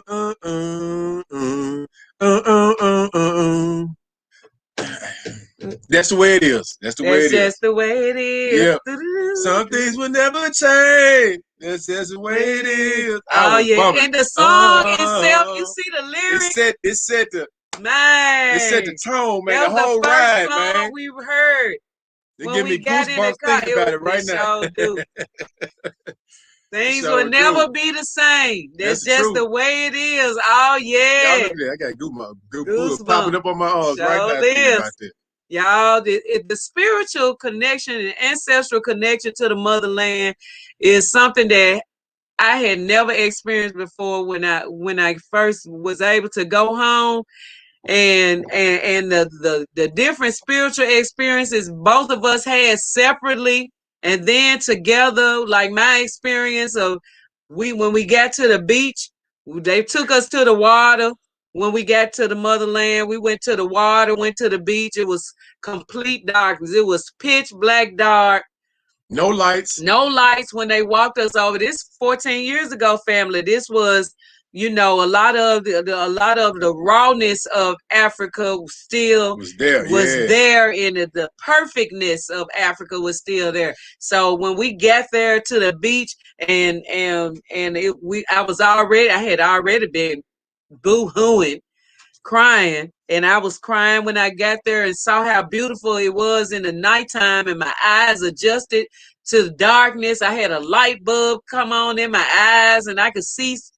I turned my head down to cry some more, and I couldn't believe it. I felt monkeys jumping off my back, and when I opened my eyes up, I could see ancestors as far as I could see all across the water, and it just blew me away. Yeah, it's cold, and we had different experiences at different times. Mine came when we first went to Cape, to not Elmina, but where we were staying at was between One Africa, and when you're at One Africa, you can just look to the right, and you can see Elmina Dungeon right there. And it was like, man, it was mind blowing what I saw and the emotions that I felt. It was like I couldn't get it out of my. Even I think about it right now, even to my head. And another thing that it changed for us. Those that came after us, what I mean by those that came after us in our family, our young ones, you know what I'm saying? We brought our kids. Now we had grandkids. Our grandchildren have been to Africa, and they going, and Africa's on their mind. And we broke a lot of demonic slave chains off of us. Yes. And for our forebears, the ones that come after us, our grandbabies, they don't even know what those chains are. Yes. They don't know what they are. They don't have an experience. They don't have to heal from that. We advanced ourselves where it's a point of healing that they don't have to go through. They don't have to perpetuate the same thing that we've been through. They can go with an even better slate. And I see it in their behavior, in their cognition, how they pick up stuff, how they register, how they can talk and have conversations and put Africa in their conversations. Always talking about Africa. You want to see your child always tell your grandchildren talking about Africa. I can't wait to go back to Africa. When we gonna go to Africa? I miss Ghana. I mean, just after blue anytime, it make you so proud. It really say it loud on Black and I'm Proud. It makes you so proud. It makes you so proud. What kind of emotions did we experience? Oh my God, it was a mixture, and it was a lot of emotions that I ain't never felt before. I have never. It was so many emotions that I have never felt before on this side. Okay. Okay, you're not in your right. Yeah, we got so much blockage and so much deterring us and keeping us from having Black thoughts, continuous black thoughts without interruptions of Eurocentric ways and commercials. We don't get to experience the best of our black selves because somebody's always interrupting us. And I saw the sky for the first time. Because when you're in Africa, it always seems like that you elevated in the clouds for some reason. No matter where you are, I mean, you're not even in the mountainous area, but even on the ground, it's like you always in the sky. And I saw the night sky for the first time in my life when I went to Africa. And the reason I say that is, we go outside, it's dark, but you cannot see the brilliance of the stars. Woo! Because we got all this light trash. I call it embryonic light trash. It's true. It's just, the street lights on all goddamn day long, all night long. You can't never get in the dark. And then when the lights go out, everybody gets scared. Well, none of that. But you better look up at the sky like a velvet cloth with holes poked in it and the sun behind it. That's what I described the stars. The stars so bright.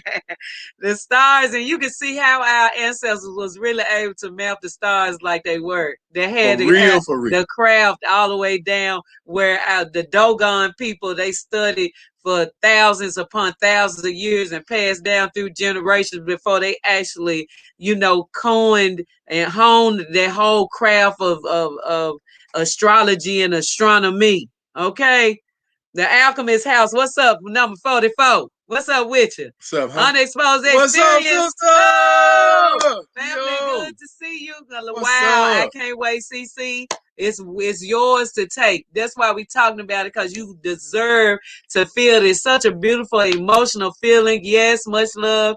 Malika, yes. Miss Miller Snow, the Pop One, I asked about you earlier. Yes, Power. Yes, we evolving. You got to go back. Right, I talked about you earlier. You got to hear the stories, because we said some stories. We know you love stories. CC said, yeah, I was thinking about that. My son would love that. Because he has he's a stargazer, but you can't really see anything here. Oh, and shooting stars every few minutes. Every few minutes. You lay down in the sand if you want to and look up at the sky. You'll see why you'll be an astrologer next. One of the houses we had in Ghana was right in Accra. Where was it? It wasn't in Accra. It was in Cape Coast. We had a house right on the ocean, 5-bedroom house on the ocean, and we had a roof that was the same circumference as the house downstairs. So you can go up on the roof. We had the Kwanzaa party up there. I think we had probably about 40, 50 people up there, and you could just go up there. And it seemed like you could just reach up and just touch the stars from up there on the roof because there's no light, ain't no street lights. You just up there with the lights. You learn how to see. I can see in the grass. At night, I can see ants in the grass at night in Africa. They killing our eyesight in America. Y'all got to hurry up and get home before everybody be wearing bifocals. You hear me? They killing our eyesight with the computers, the radiation, the TVs, the lights. They not using incandescent. What is called? Incandescent lights. Incandescent lights anymore. They using all this fake light, and it's really harming our eyes very, very, very, very much so. Yes, you got to experience life in its rawness, in the fullest. Your senses, your growth. You know how people that have different special abilities, they might not be able to see, but they hearing. It gets magnified 10, 12, 20 times. It's like that. That's how your senses do when you get home. Everything transforms and gets big, and all I got to say, there I go. I can't talk no more. I got to stop right there. Wow, I can't wait to feel and see that, listening and working, but stop halfway to look up at the TV as you described everything. That's right. Black butterfly. Black butterfly in the building. Black yes. sis. African sky, black velvet with diamonds equals yes, Anja. I'm telling you. Yes. I'm telling you. Yes, much love, much love. Yes, this is the true explanation as to what you will get to experience when you go. What is the most ancestral phenomenon? We remember what that happened to us. I explained to y'all my ancestral phenomenon when I looked at our ancestors across those waters.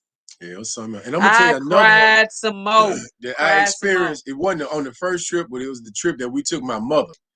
And I took my mother to took my mama to Elmina Dungeon. My mama is a very spiritual person, and she's really, really, really how can you say like sensitive, spiritually sensitive. My mama went into them dungeons. She was with, if you know the national, with the international spokesman international spokesman for the Nation of Islam is brother Akbar. I can't remember his first name. No, Not Akbar. His brother Akbar. But he was on a group there, and he had a television show there at one time. So my mother went in with the group. We was all together. I was doing something like upstairs. I don't know what I was doing. I was talking to somebody out in the courtyard, in the middle courtyard. And she went into the holding pen, one of the holding pens. And when I tell you, I heard a sound come out of there, like it sounded like the whole group of people started screaming at the same time. It was like a low wail moan just came out of like the belly of the dungeon. And I said, damn, man, didn't fall off the thing or nothing. So we ran down in there, and it was my mama. By herself, my mama was probably a $1.15 or $1.20 soaking wet. My mom about to be like 5'2", 5'1", 5'2".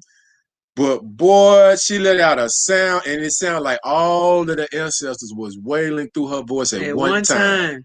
And everybody was crying. Everybody started crying. Everybody that Brother was with Akbar, us, the group, the everybody. tour guides. It was like 50 to 60 people. It was all of us. But she let out that scream. It sounded like everybody that was our ancestors that was inside of that dungeon all screamed at the same time, and we all was crying. We all was crying. Yes. It's just a phenomenon in itself. You got to go home. You got to go through the rituals to renew and rebirth yourself as the best African you can be. You deserve it, and it's your birthright. Okay. What do we think we carry from that experience? I'm a greater person. I'm a greater person than ever before from my experience when I finally got home, and it gave me power. It gave me power. It was a sense of belonging. Okay, it was a sense of freedom, peace. It was stress free. It was a freedom of allowing myself to not be stressed anymore, to not be caught up in Eurocentric era. It was so much freedom on all levels. Right. What about you, baby? I mean, it made me a better.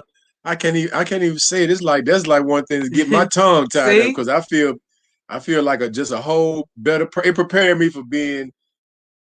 Oh man, I can't even answer that question, to be honest with you. I don't have no words to fit it. I don't. Not that one right there. I don't have no words to fit that one. I don't know. It made me a better husband. I know how to love my woman even better.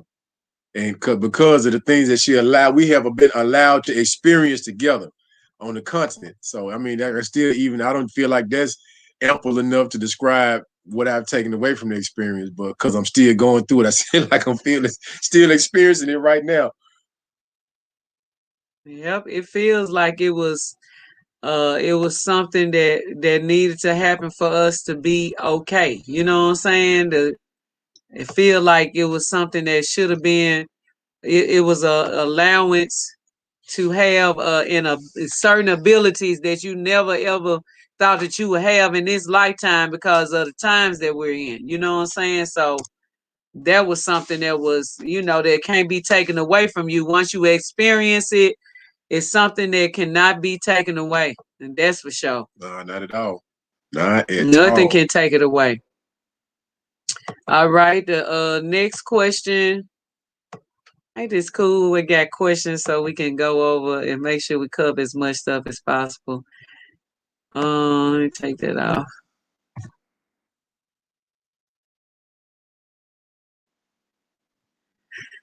Okay, so what happened when we had to leave? Crying. I cried like a damn baby. Back then it was 16, 18-hour flight. I felt like I was doing wrong leaving. I was leaving people behind. I wanted to pick everybody up and take them with me. Amerikkka. And I felt guilty as hell. I'm going back over here with this hot water at the time. I don't want to be here. I want to take cold showers. I want to hand wash my clothes like my brothers and sisters doing on the continent. I don't want to go back. I felt guilty. I felt like I was leaving my mama behind. Yep. Oh my goodness. Man. And actually one time I left my mama because my mama moved over there, stayed there for about 9 years straight. But when I left her at that time, I left because we had to come back. We still moving and grooving and moving and shaking. I was at peace with it though. I wasn't like, man, I'm finna leave my mama, so I'm gonna have to. I was in the most comfortable place in my mind and my soul with leaving my mama in Africa. I was straight. I didn't have a second thought about it. It's true. Because she was in great hands. All the people that we had met over the couple of years before she went, we set her up and she was in good hands. Shouts out to Uncle TT, rest in power, Uncle, because he took care of my mama.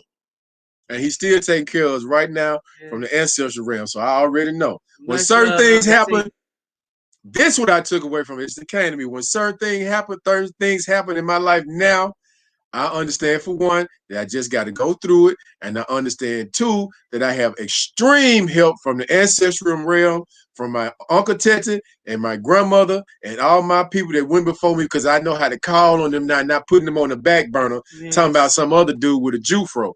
I ain't on that. I'm talking to my ancestors. Them the ones that's going to help you along this way and this real life that we on right now. So that's what I came back. That's what I can say I came away from that with. Yeah, and we had to. What happened when we had to leave? It's like we've been in an uproar ever since. It's like we know that we have work to do where we are. You know what I'm saying? But it's just it's hard to leave. Every time we go, we think we're gonna leave and go back at a certain time. We always extend our tickets and stay 2 more months. I tell y'all how we do that on another We'll platform. tell y'all that at Limbley family reunion. And we got folks that come. Okay, come. I come. Nowhere to Dr. Wilder. Come. Take care of us. Anja Africa said that power. True that. Only place I ever saw shooting stars 26 years ago in Senegal, saw 2. This time in Gambia, saw 1. It's true. Didn't need my glasses in Africa. She say the same thing. I say the same thing. Yep. It's so crazy. Y'all just gave me chills. Bless Mama Power. It's true. Yeah, my mama, boy. She a little trooper. Number 12. What is the bug? I said blissful, unexpected grace. Every African diaspora has that changes them forever after they experience Africa. Y'all need to go back in our archives. And one, I can't even think of the name of it, but there's a sister on there, G. G retired. G. I ain't never going back. I ain't never going back. That's what she said. And she meant it. And she ain't been back. And I don't think G coming back. And she retired. She's straight. She doing her thing. She exercising, got her health tight. You know what I mean? So it's not just us. It's a lot more of us, y'all, that's out there that's paid the cost, and now we our own boss. And we can go to Africa and hold our head up and be accepted by our people. That was one thing that was very, very, very important to me, being accepted by the people. And then when I got there and saw that all you had to do is be yourself and leave that, because we know what's garbage in our Constitution, being here in the States. We know what, when I say Constitution, I'm talking about those things inside of us. We know what's inside of us that's garbage. But the control mechanism to leave them things here when you go across the water and be open to your brothers and sisters and the new things that you're going to have to learn, good and bad, Be receptive to them, learn them, and keep on pushing it to make you a better person. Yep. Matter of fact, she over there eating out the pot of an African dish I prepared yesterday. I said, y'all just gave me chill. Okay, I just read that, my bad. Sinovia said, we have to give homage to our ancestors. You're right, we have to. That's where you draw your power from. Got to draw your power from. Got to draw your power from your ancestors. We are spiritual people, God's chosen few. By CeeLo Green and G Mob and Goody Mob. G Moby, the Goody Mob, baby. Don't play. Professor Uncle Small, I won't call him Professor Small. Uncle Small say we are gods having a human experience on earth. Is that how he said it? We have manifestation of God having a human experience. That's right. I'm looking forward to the family reunion. Yes, CC, me too. Down. It's going down December, everybody. December. At least after the 15th, too. We're going to tell the Ancestors to take care of this little situation and beat these monkeys back where they're supposed to be with this garbage they got going on. Mm-hmm. I saw that when she was so inspirational to me. Yeah. She always been like that. She was at our wedding too. Matter of fact, she was in our wedding, wasn't she? Yes. Yeah. Oh, her sister too. Yep. Mm-hmm. Yeah, the bug that people get after they change your life forever is once you got it. Anja Africa can attest to this. Sanovia can attest to this. Everybody that's been, it's unexplainable, it's unexpected, it's the overjoy, it's the bliss, it's just so happy, the joy, enjoyment, the glad you got a chance to experience, so thankful for life leading you to Mama Africa, answering the call, and being who you supposed to be, accepting the power that you have from being all of that is just. That's what the bug is. I had two experiences, y'all, that I remember. I'll remember them all throughout my life. One is when I left Memphis and moved back to California. My dear friend I grew up with, gave me a book and he gave me a song to listen to. That's back when we had, was it CD players? Yeah, it was cassettes. It was cassette? It was cassettes then. I don't even think CDs had came out. Yeah, this was like Lomax. No, this was before. What year did I go to Canada? This is 90. Yeah, this is 90. Yeah, this is cassettes. It's like cassettes. 90. It was he gave me Richard Pryor's book, Prior Convictions and Other Life Sentences. And he gave me Lenny Kravitz song. I got to get away. I wanna fly away. And I listened to that song and read Richard Pryor's entire book. And it set the tone for when I got to LA because of the things that I would go through and experience there. That's a whole nother side of me that I'm gonna tell y'all in the book. But I remember that because it was an impact on, because nobody had ever did nothing like that for me. You know, we friends, we young, ain't nobody gonna give you no book. But my homeboy did that for me. And the second one was when we talked about Dollar Bill and being there and hearing Pac and the whole 9 yards like that. So those 2 instances that really stayed with me emotionally because it helped me set a tone for what I would need to do and what I would be faced with. Which was some that California story. Y'all really gonna trip off that one, but that's the bug. Yeah, the bug. Blissful, unexpected grace.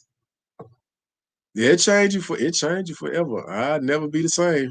It just slides up on you too. It's so graceful when it hits you. It's like it just slide into place inside of your being. Okay? That's what it do. It just slides in place and it just take over you where you'll never be the same ever again. And it's for the greatness of you when you get that bug. Okay? It's just a thing that you just gotta experience. Yeah, excuse me, I'm stretching. I've been working out and my muscles are sore. Let's see. What do we think we have to offer Mama Africa, and what does Mama Africa has to offer us upon our return? Me, myself, my talents, and my whole entire life. And my family. Yep, that's pretty much it. And what Mama Africa has to offer me is just let me be an African. That's it. I ain't asking Mama Africa because I'm coming home to work for Mama Africa. She already let me be born into an African DNA. That's the first gift.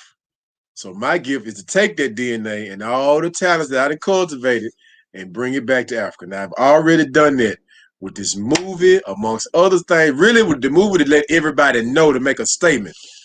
But everything else that we done, the people we've even fed in Africa, y'all don't know nothing about that. The villages we've been in, you know what I mean? It's a whole We don't like story. to brag, but it's just things that you just do when you had the opportunity to do. Yep. Sylvia said tonight feel like a bonfire at the beach night. Griots lined up. Yeah, that's what I'm talking about. I like that. For feel sure. like the bonfire. Woo! Well, we done had something. Boy, let me tell you, I was just going to say that. Because we had one at Cape Coast and one Africa, and we had one at Lake Bolson Tree. Oh my God. Look, that's another lie to talk about. We got 2 bonfires we need to talk about. That's another one. Good. Thank you for saying that, Sylvia. Ooh, y'all ain't never seen no bonfire until you seen a bonfire in Africa. Because they stacked that wood. When I said, wait a minute. I ain't never seen no bonfire like this. Have you ever seen a 10-foot bonfire? And she's not lying. I'm not exaggerating. Because they built a base. I thought somebody was finna build a damn boat. All that wood that was out there. I said, damn, somebody gonna build a boat. I want to see what this look like. Oh no, that is for the bonfire power. Shit, we gonna burn down the highway. Man, look. And you can't burn down nothing on no beach with no sand. Y'all, let me tell y'all this. This ain't got nothing to do with what we talking about. Hey, Paul. What's up, Paul? Hey, Shonday. Hey, y'all ever seen a mountain on fire? A mountain on fire. That's another. We've been through that. When I tell you we went from Bolson Tree, you descend down the valley. Now, this is a 20, 30-minute drive down the valley, going where you winding around in the valley going down. It was a fire, it was a storm, knocked down the electric line, set a lot of the dry bush on fire, but it was hot. You could feel the heat. We driving past the fire right here. In the car. I mean, really, you could feel it. It was making the paint bubble on the side of the car.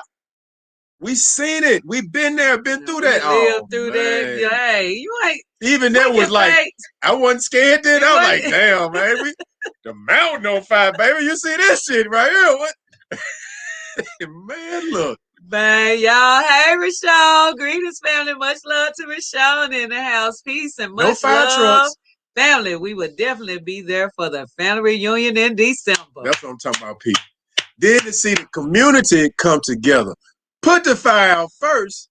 Second of all, come around, take up small donations of CDs from everybody around we all the paid community. To buy the poles and put the electricity back up all over the village, man. Y'all ain't never seen nobody work together like we work together as African people. That's why I'm telling y'all, I've been involved in it, seen it myself and been involved in it myself on the continent. I know how we are. Yeah. We are accepting less of ourselves as long as we believe these people telling us that we're not capable and we don't unify and we don't come together. All of that is a big fat ass lie. Yeah, that's true. Just got to say it.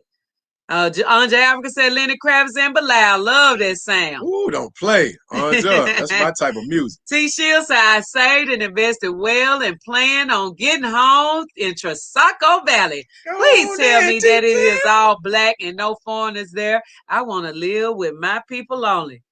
Ooh. Tresaco Valley. You got some footballers over there, a few parliamentary people over there, few billionaires over there, few millionaires over there. You might have a couple thousandaires sprinkled in and out of there. T-Shields. But it's another spot, T-Shields, right before you go into Kasawa. That you ain't. Let me tell you. Let me tell you something. That's what what's my brother boy name look like Dale. The footballer. John. Asamoah John. The man got a house up on the mountain up there. Woo! Look like a helicopter landing pad, boy. It is one up there. As a matter of fact, yeah, he got a helipad up there. Yeah, he sure do. Yeah. When I tell you, when you look up the mountain and see his house, you gotta look like this. You know, you gotta cock your mouth like, man, look.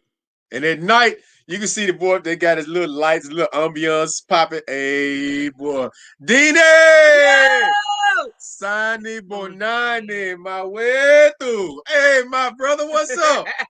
Hey, Dini. Much love to you. Sounds amazing, Unexposed Experience said. Dini, shouts out. Yes, my goodness. Oh man, I feel like I'm in Africa, talking about 2520s here, bonfires in PA.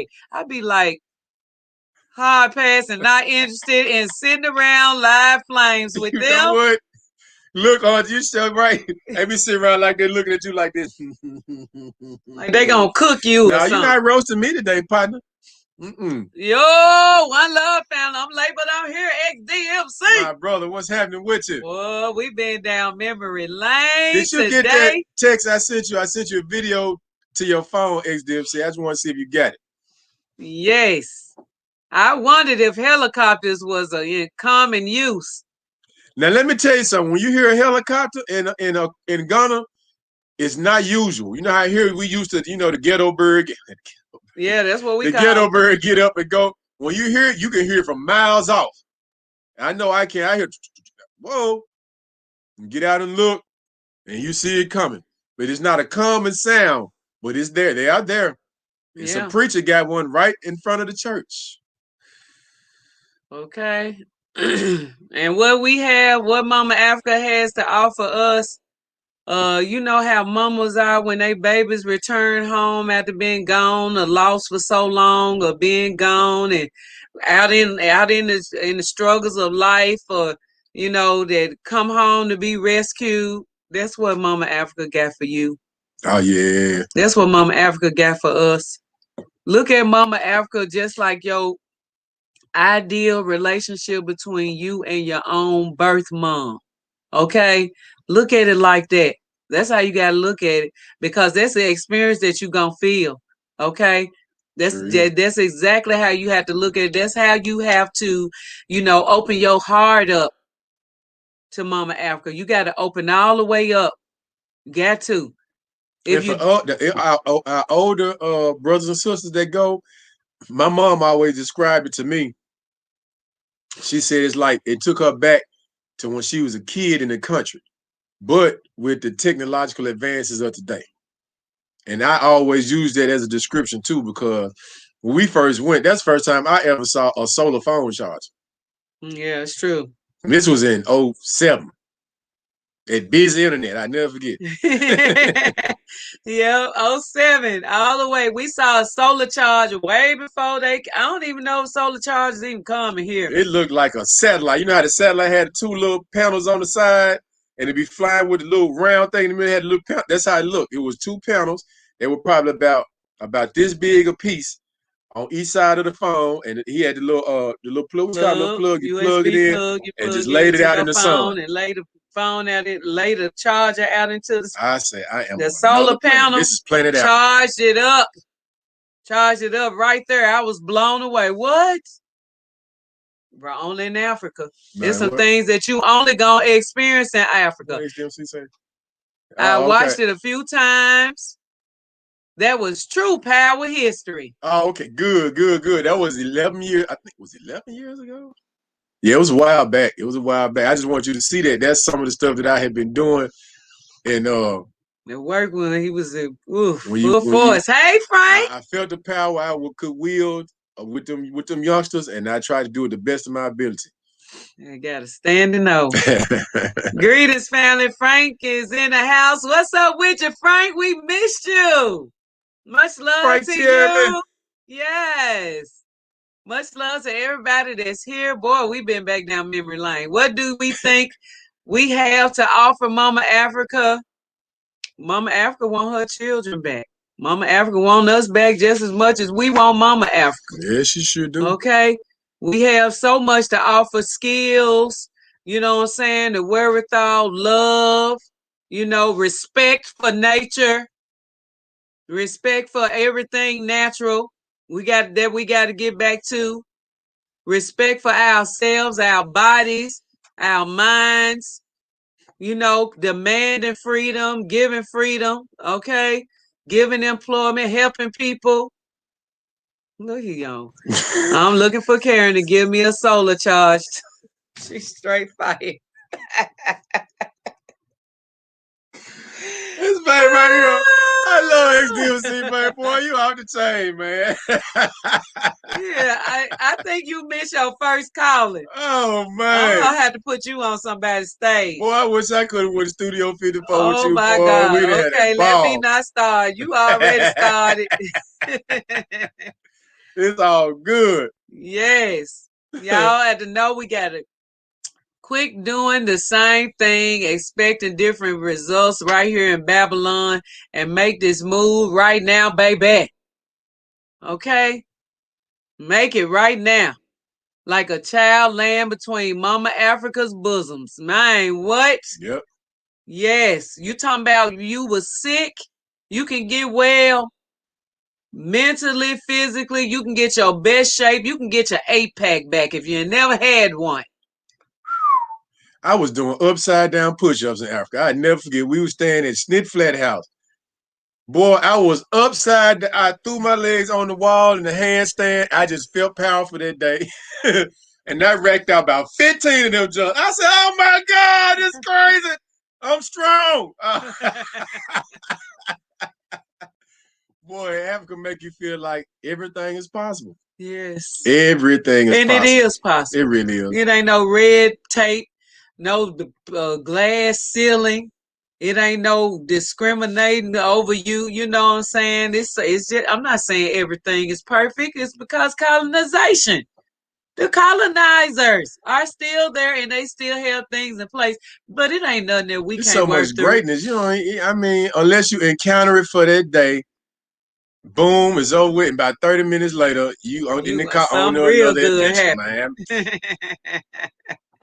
Yep. Yes, and we deserve to lay in Mama Africa's bosom too. Yeah. We miss Mama Africa. We gotta go lay home, lay in Mama Africa's bosom, and get the nourishment and nurture that we need, that we should have, that we deserve. Okay. Boy, this was a great live all together. I think I did a good job on preparing for that one. That's one of the best ones of many. We got so many best ones, but it's just always great to share memories with y'all and let y'all see, you know, what's this whisper? James Brown playing in my head. I was thinking about that video. Yeah, it's always good to experience life as African people, and I'm glad that we had a chance to rock with y'all today on them memories. Black Caesar is required watching for the weekend. Y'all look, HDMC has been talking to me. I've been chopping it up with my brother, and I think I'm going to do a movie review channel. Yes, that's something that he will enjoy. Y'all will enjoy too. Yeah, he'll be crazy, wild, open on that joint. I'm a movieologist. He'll be wild and hostile on that. If you let him XDMC, you done struck a match. Yeah, so I've been getting it together because in my mind, I'm like, I have actually watched a lot of movies, and my forte is blaxploitation movies. I love them. I don't even know why the hell we need to come up with another genre to call them, because it's not blacks. This was the black hero movies to me, because I like to see them kicking ass and taking names. I love every minute of it. I'm trying to see why you got embarrassed about that, man. I don't care if Dolomite was flying. I don't care none of that. Everybody, Black Superman, the Sugar Hill Zombies. Y'all ain't never heard of that. I know you ain't heard of the Sugar Hill Zombies. Gotta check that out too. Oh yeah. Yeah, everybody. This was love. We enjoyed as usual. Dropping some gems and giving my family some love. I got to find that poem for them. What you want? Blaxploitation. I got to find it. Cleopatra Jones. I took all the blaxploitation movies titles and made a poem out of it. Not where I just used them in the poem. Book. Yeah, it is. It's not like how you just put them in the poem and just said the name. I use the titles to actually make the entire poem. So it read from title to title, but it's in a poem format and get my point across. Y'all love it. Y'all love that one. We'll find it. We love Power and Future. I love you too. Yeah, T-Shell. We love you too. Yes, everybody, we love y'all. This has been a great live. I hope you enjoyed it. If you missed it, please go back into the archives. Make sure you leave your your comments and show love. Hey, Auntie and Uncle. Hey, niece and Pooh. Much love to Africa. Here I come checking in. Okay, hello, family. Everybody in the chat. Okay, make sure y'all show love. If you haven't seen the movie, Coming to Africa. Look at Yaya Bay. Come on with it, bruh. Bring on the poem. I gotta find it, man. I gotta find that one. But where your bag at? Yeah, baby, man. I'm trying to eat out the greasy bag, man. That's all right. That's what I'll eat out of while you find the poem. Damn, man. Y'all keep talking to me. I can hold y'all on here while you find the poem. Yes. Oh my God. Yes, power. And the kicking and the ass kicking women, Tamara Dobson, Pam Grier, Sheila Frazier. Yes, for sure. Power gonna do a poem before we get out of here. He got the magic bag. Show him the magic bag, baby. This the magic bag right here. This got the archives from 2000 beyond. I'm going to purchase it. Africa, here I come. Yes, please purchase the movie. They even got the DVD up for sale on Amazon. I think it's going to be delivered next month or something. You can pre-purchase the DVD family now for everybody that wanted the movie. Where did this come from? Oh, man. See, finding stuff that he didn't 15 years old. What is that? Liquid handcuffs. Oh my goodness, that's so cold. That was a cold. So see, you got that one. You gonna find black exploitation. What is called? That's it.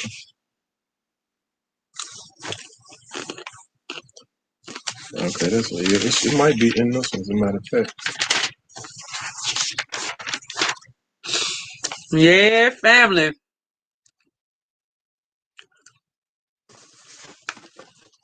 If Africa belongs to white folks like we black people, these people will feel too proud. Let's feel so proud because Africa is a great continent and Africa is for Africans.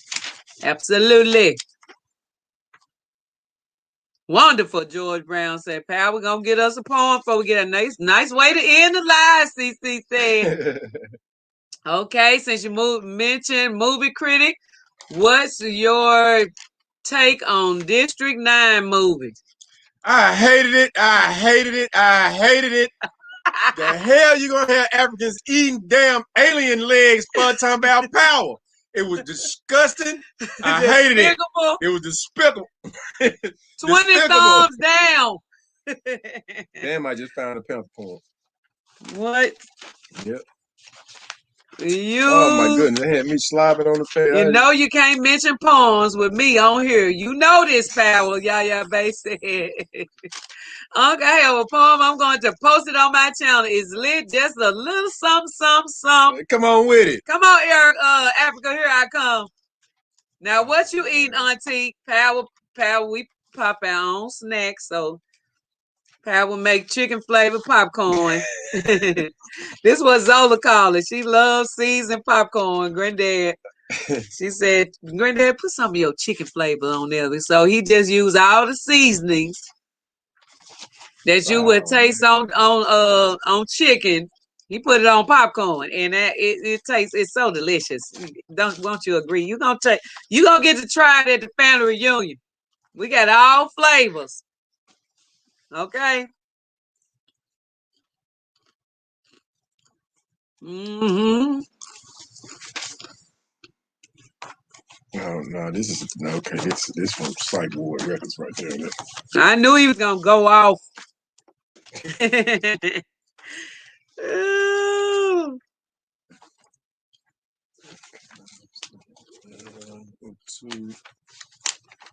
All right, he's looking for it. Oh man. Okay, I had to do Blind Guy, His Wife, Their Life video. Then I'll post the poem. All right. Miss Elaine said, yo, big sis just finished the day and your voice rang in my ear today while dealing with my son. Love and appreciate you to the fullest. Hey, everybody. Hey, Miss Elaine, yes. Much love to you. Miss Elaine, yes. In the building, baby. B.W. Sampson that broke up in here. Quiet by my little big family. Happy Africa Day. My sister continues to teach geography, which many of our people do not know, nor were we told in their schools. That's true. Still in New York. I know you fighting to escape New York. Okay. Yes. Much love to you, sis. Yes, my aunt does that to oyster crackers and bake it a little bit. What? Ooh. Man, throw just a black. Yep, chicken flavored popcorn. Instead of eating chicken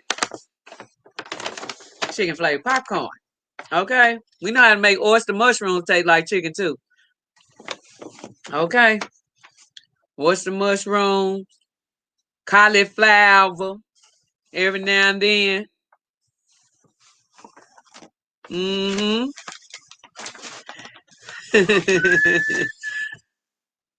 You looking for it. You might have to go with something else now. Yeah, because it's deep somewhere. It's deep. He got to look that one out. He got to peel that one out. Everybody speaking. Africa, here I come speaking to everybody. Much love, much love. Oh, we had a dynamic time on the live today, y'all. We 2 hours in. Hope y'all full joy. Make sure y'all put them thumbs up, family. What we looking like on the thumbs?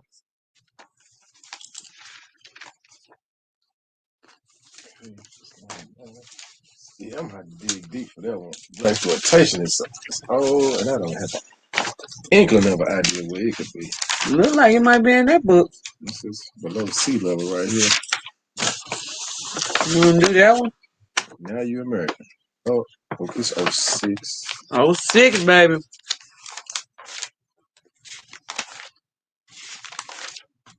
He coming with a poem, y'all. He want to do black exploitation, but don't look like I'm gonna find it. Wait a minute. Oh, no, that's not it. No, this is. He got so many books. He got about 20 books over here.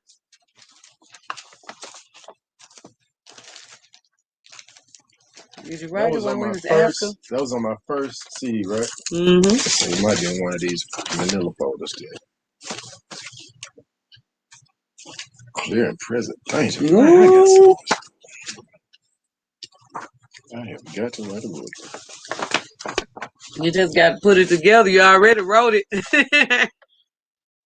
You say he got to write a book. He already wrote the book. He just need to put it together. Yep.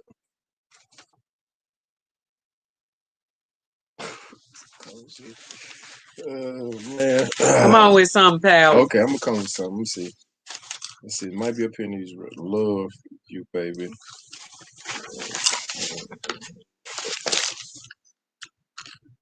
Okay, oh man, I would run my mouth and can't find the perm.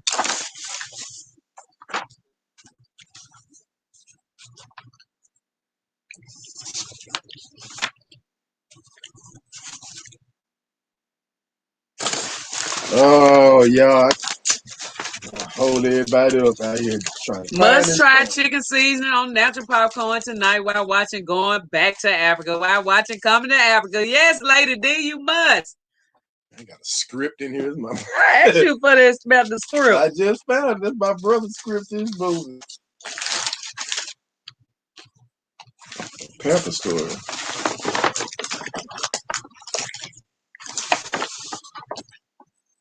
Yeah, there's some good popcorn right here. You got to try it.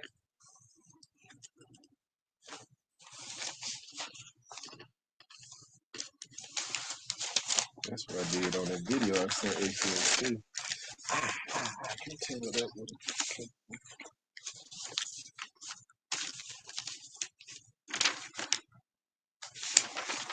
All right. Now we're looking for the ultimate poem. Did the storm pass over Tennessee? No, it's here. Right now. It's here right now, George.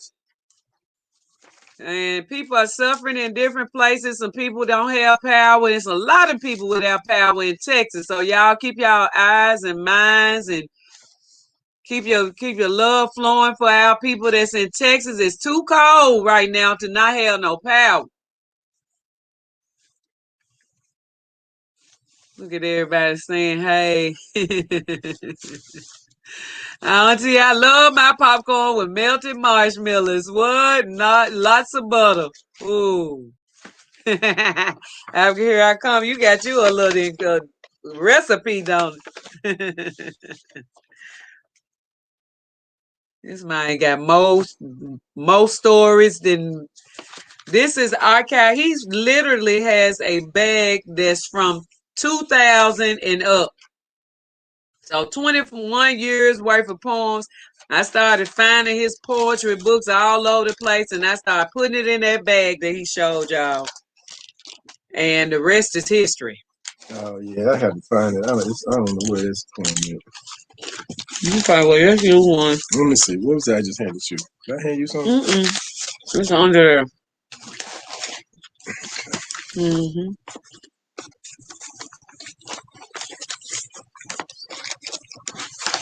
Yeah, I'm gonna have to organize myself well. Let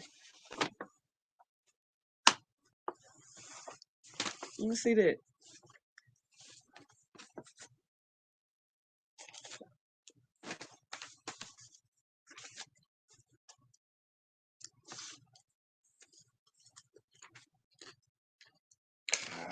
It's liquid handcuffs. Okay. I do liquid handcuffs. All right, he found one, y'all. We got one. Got a poem. Want to hear it? Here you go. I like to share everyone's channel. They are the reason I have a channel. Thank you. Who did you go through to purchase a house and land in Africa? The goddesses. Hey, the goddesses. Much love and welcome to living my best life in Ghana. Okay. Baby, houses in Ghana. Most of the time, our houses came from somebody we already knew that had it. See, them the type of things you get to do when you know a lot of people. We go through people that we know to provide us, so we won't be coming across no schemes and scams. No, you good. You good. You good. Yes. Peace and love. Yes, much love to you. TSP Cocktail in the house. Oh, hey. You all been on here for a while. Hey, family, friends, and haters. Much love, TSP Cocktail. You know they gonna be here. Everybody, present and accounted for, but you can't outdo this love we got going on at Limbley. All right, I'm gonna do liquid handcuffs for y'all because I had to sit down and find find blaxploitation. I might have to rewrite it from the the CD. Okay, liquid handcuffs. Liquid handcuffs is a poem I wrote after what was we doing when I wrote liquid handcuffs? We was doing some, but it's a poem about addiction. And some stories I heard and stuff that I had seen from people that was dealing with addiction though. But I'm gonna do it. It's been a long time. This 15-year-old poem, y'all. So bear with your boy. You got this. Bear with your boy. All right. Liquid handcuffs. I never anticipated on being a zombie. I never anticipated on being a zombie. I just wanted a temporary break from society, something to make the voices inside of me go away quietly, forever. So I copped a thin, transparent bag of what my uncles used to call skag, 1/3 of a teaspoon, 4 drips of water, and a lighter to heat up my doom on a metal spoon. Never afraid of a needle prick. Since a child, I always been a little sick, so I'm used to it. In the beginning, I played the cover-up game, shooting in the webbing between my toes, between my fingers, behind my ears, and in the corner of my eye sockets. Now I'm hitting that main vein. But my arms are in so much pain that it ain't stopping shit. That lady H told me I had an even bigger vein underneath the bottom of my ick day. So I'm right back at it, a straight heroin addict. My mind says enough, but my body contorts and seizes when I can't get that rush. Someone please toss me the keys to these liquid handcuffs. No longer will I get high. I said no longer will I get high. I traded in my illegal heroin handcuffs for illegal prescription methadone, a new set of liquid cuffs. Now I'm permanently fucked. My eyes won't blink as much. My skin is always damp and cold to the touch. Sometimes my blood-laced feces just leaks out of my butt. My insides are on fire every time I wake up. Prolonged methadone kills the nerves in your face, so I look like an emotionless, psychopathic nut. I drool all over my chest because it takes my brain 10 seconds to raise my hand to wipe the slob up. The liquid took every tooth in my head, so I'm looking old and rough. Because I'm a zombie, my children have been diagnosed with ADD, attention deficit disorder. Now Ritalin, Thorazine, and Prozac have become their liquid handcuffs. I wish I could have been there. I wish I could have been there. But after the pursuit of heroin, then methadone, liquid cuffs just don't leave much. All my babies needed was love and someone to whoop their butts, just like my father before me. Night Train, Mad Dog 2020, Wild Average Rose, and Burnett Gin were his liquid cuffs. Now self-perpetuating circle of fluid sin fucked my family up. Cause before you rush the judge of asthmatics, albuterol is your liquid cuff. Cough syrup addicts, Tussinex is your liquid cuffs. Diabetics, insulin is your liquid cuffs. Cause us to communicate with the dialect of dead men and fuck my whole family up. Will there be any redemption for us? Will there be any hands of liberation reaching back for the derelicts of liquid mistrust? Government authorized distribution of liquid dust, institutionalized and labeling for life the young products of zombies created by these liquid cuffs. We were once human, but before that fluid rush, we were once human before that fluid rush. We were once human before that fluid rush. Understand in one form or another, every single one of us is inside of us screaming for no more liquid cuffs. And that's enough. 15 years old, y'all. 15 years old. I can't even remember what I was doing to make me write that poem. I was doing somewhere with somebody and saw something. Some stories, some stories that he wrote, some that he found out about or heard or watched a documentary. Ain't no telling. You sure you didn't write that at the top? What it was for? No, usually I do. I just wrote the date on here. This was October 3rd, 10:05. After here I come say I wrote a rap about my ex nasty addict ways. What? That's it. That's it. Mm-hmm. That's it. That's it. Damn. Yeah. Liquid handcuffs. Yeah, liquid cuffs, y'all. I can't even remember. Oh man. To heat up my doom on a metal spoon. Wow. Yeah. Yeah, man. It's I was churning out poems every day. Every day I churned out poems. Like Pop used to write rhymes, I wrote poems the same way. Snap, snap, finger, snap, snap. You're not a poet. You a griot, Brother Powell. Man, right on, yeah, babe. I got a bag full of them, y'all. I'm gonna eventually get them out to you. I'm gonna come out with a book. My poetry book probably gonna be about this thick. We were once human, but before they're human flush. Yeah, they flush us down the toilet and they leave us there, then label us. Yes. Finger snaps, Royal Empress Roots in the house. Much love, homecoming, Honeycomb 368. Everybody is. Appreciate that, y'all. Thank Finger y'all. snaps, family. love, Jackie Thank C, Auntie family. Jackie. Book. Sylvia said, deep. Make me feel bad about ever selling drugs. Yes. And understand, I'm telling you. My son said he wrote that at 15. No, he wrote it 15 years ago. LOL, yeah, baby. Ain't that something? I wrote that a long time ago, y'all. I enjoyed this with y'all. And on that note, we have had a great time together tonight.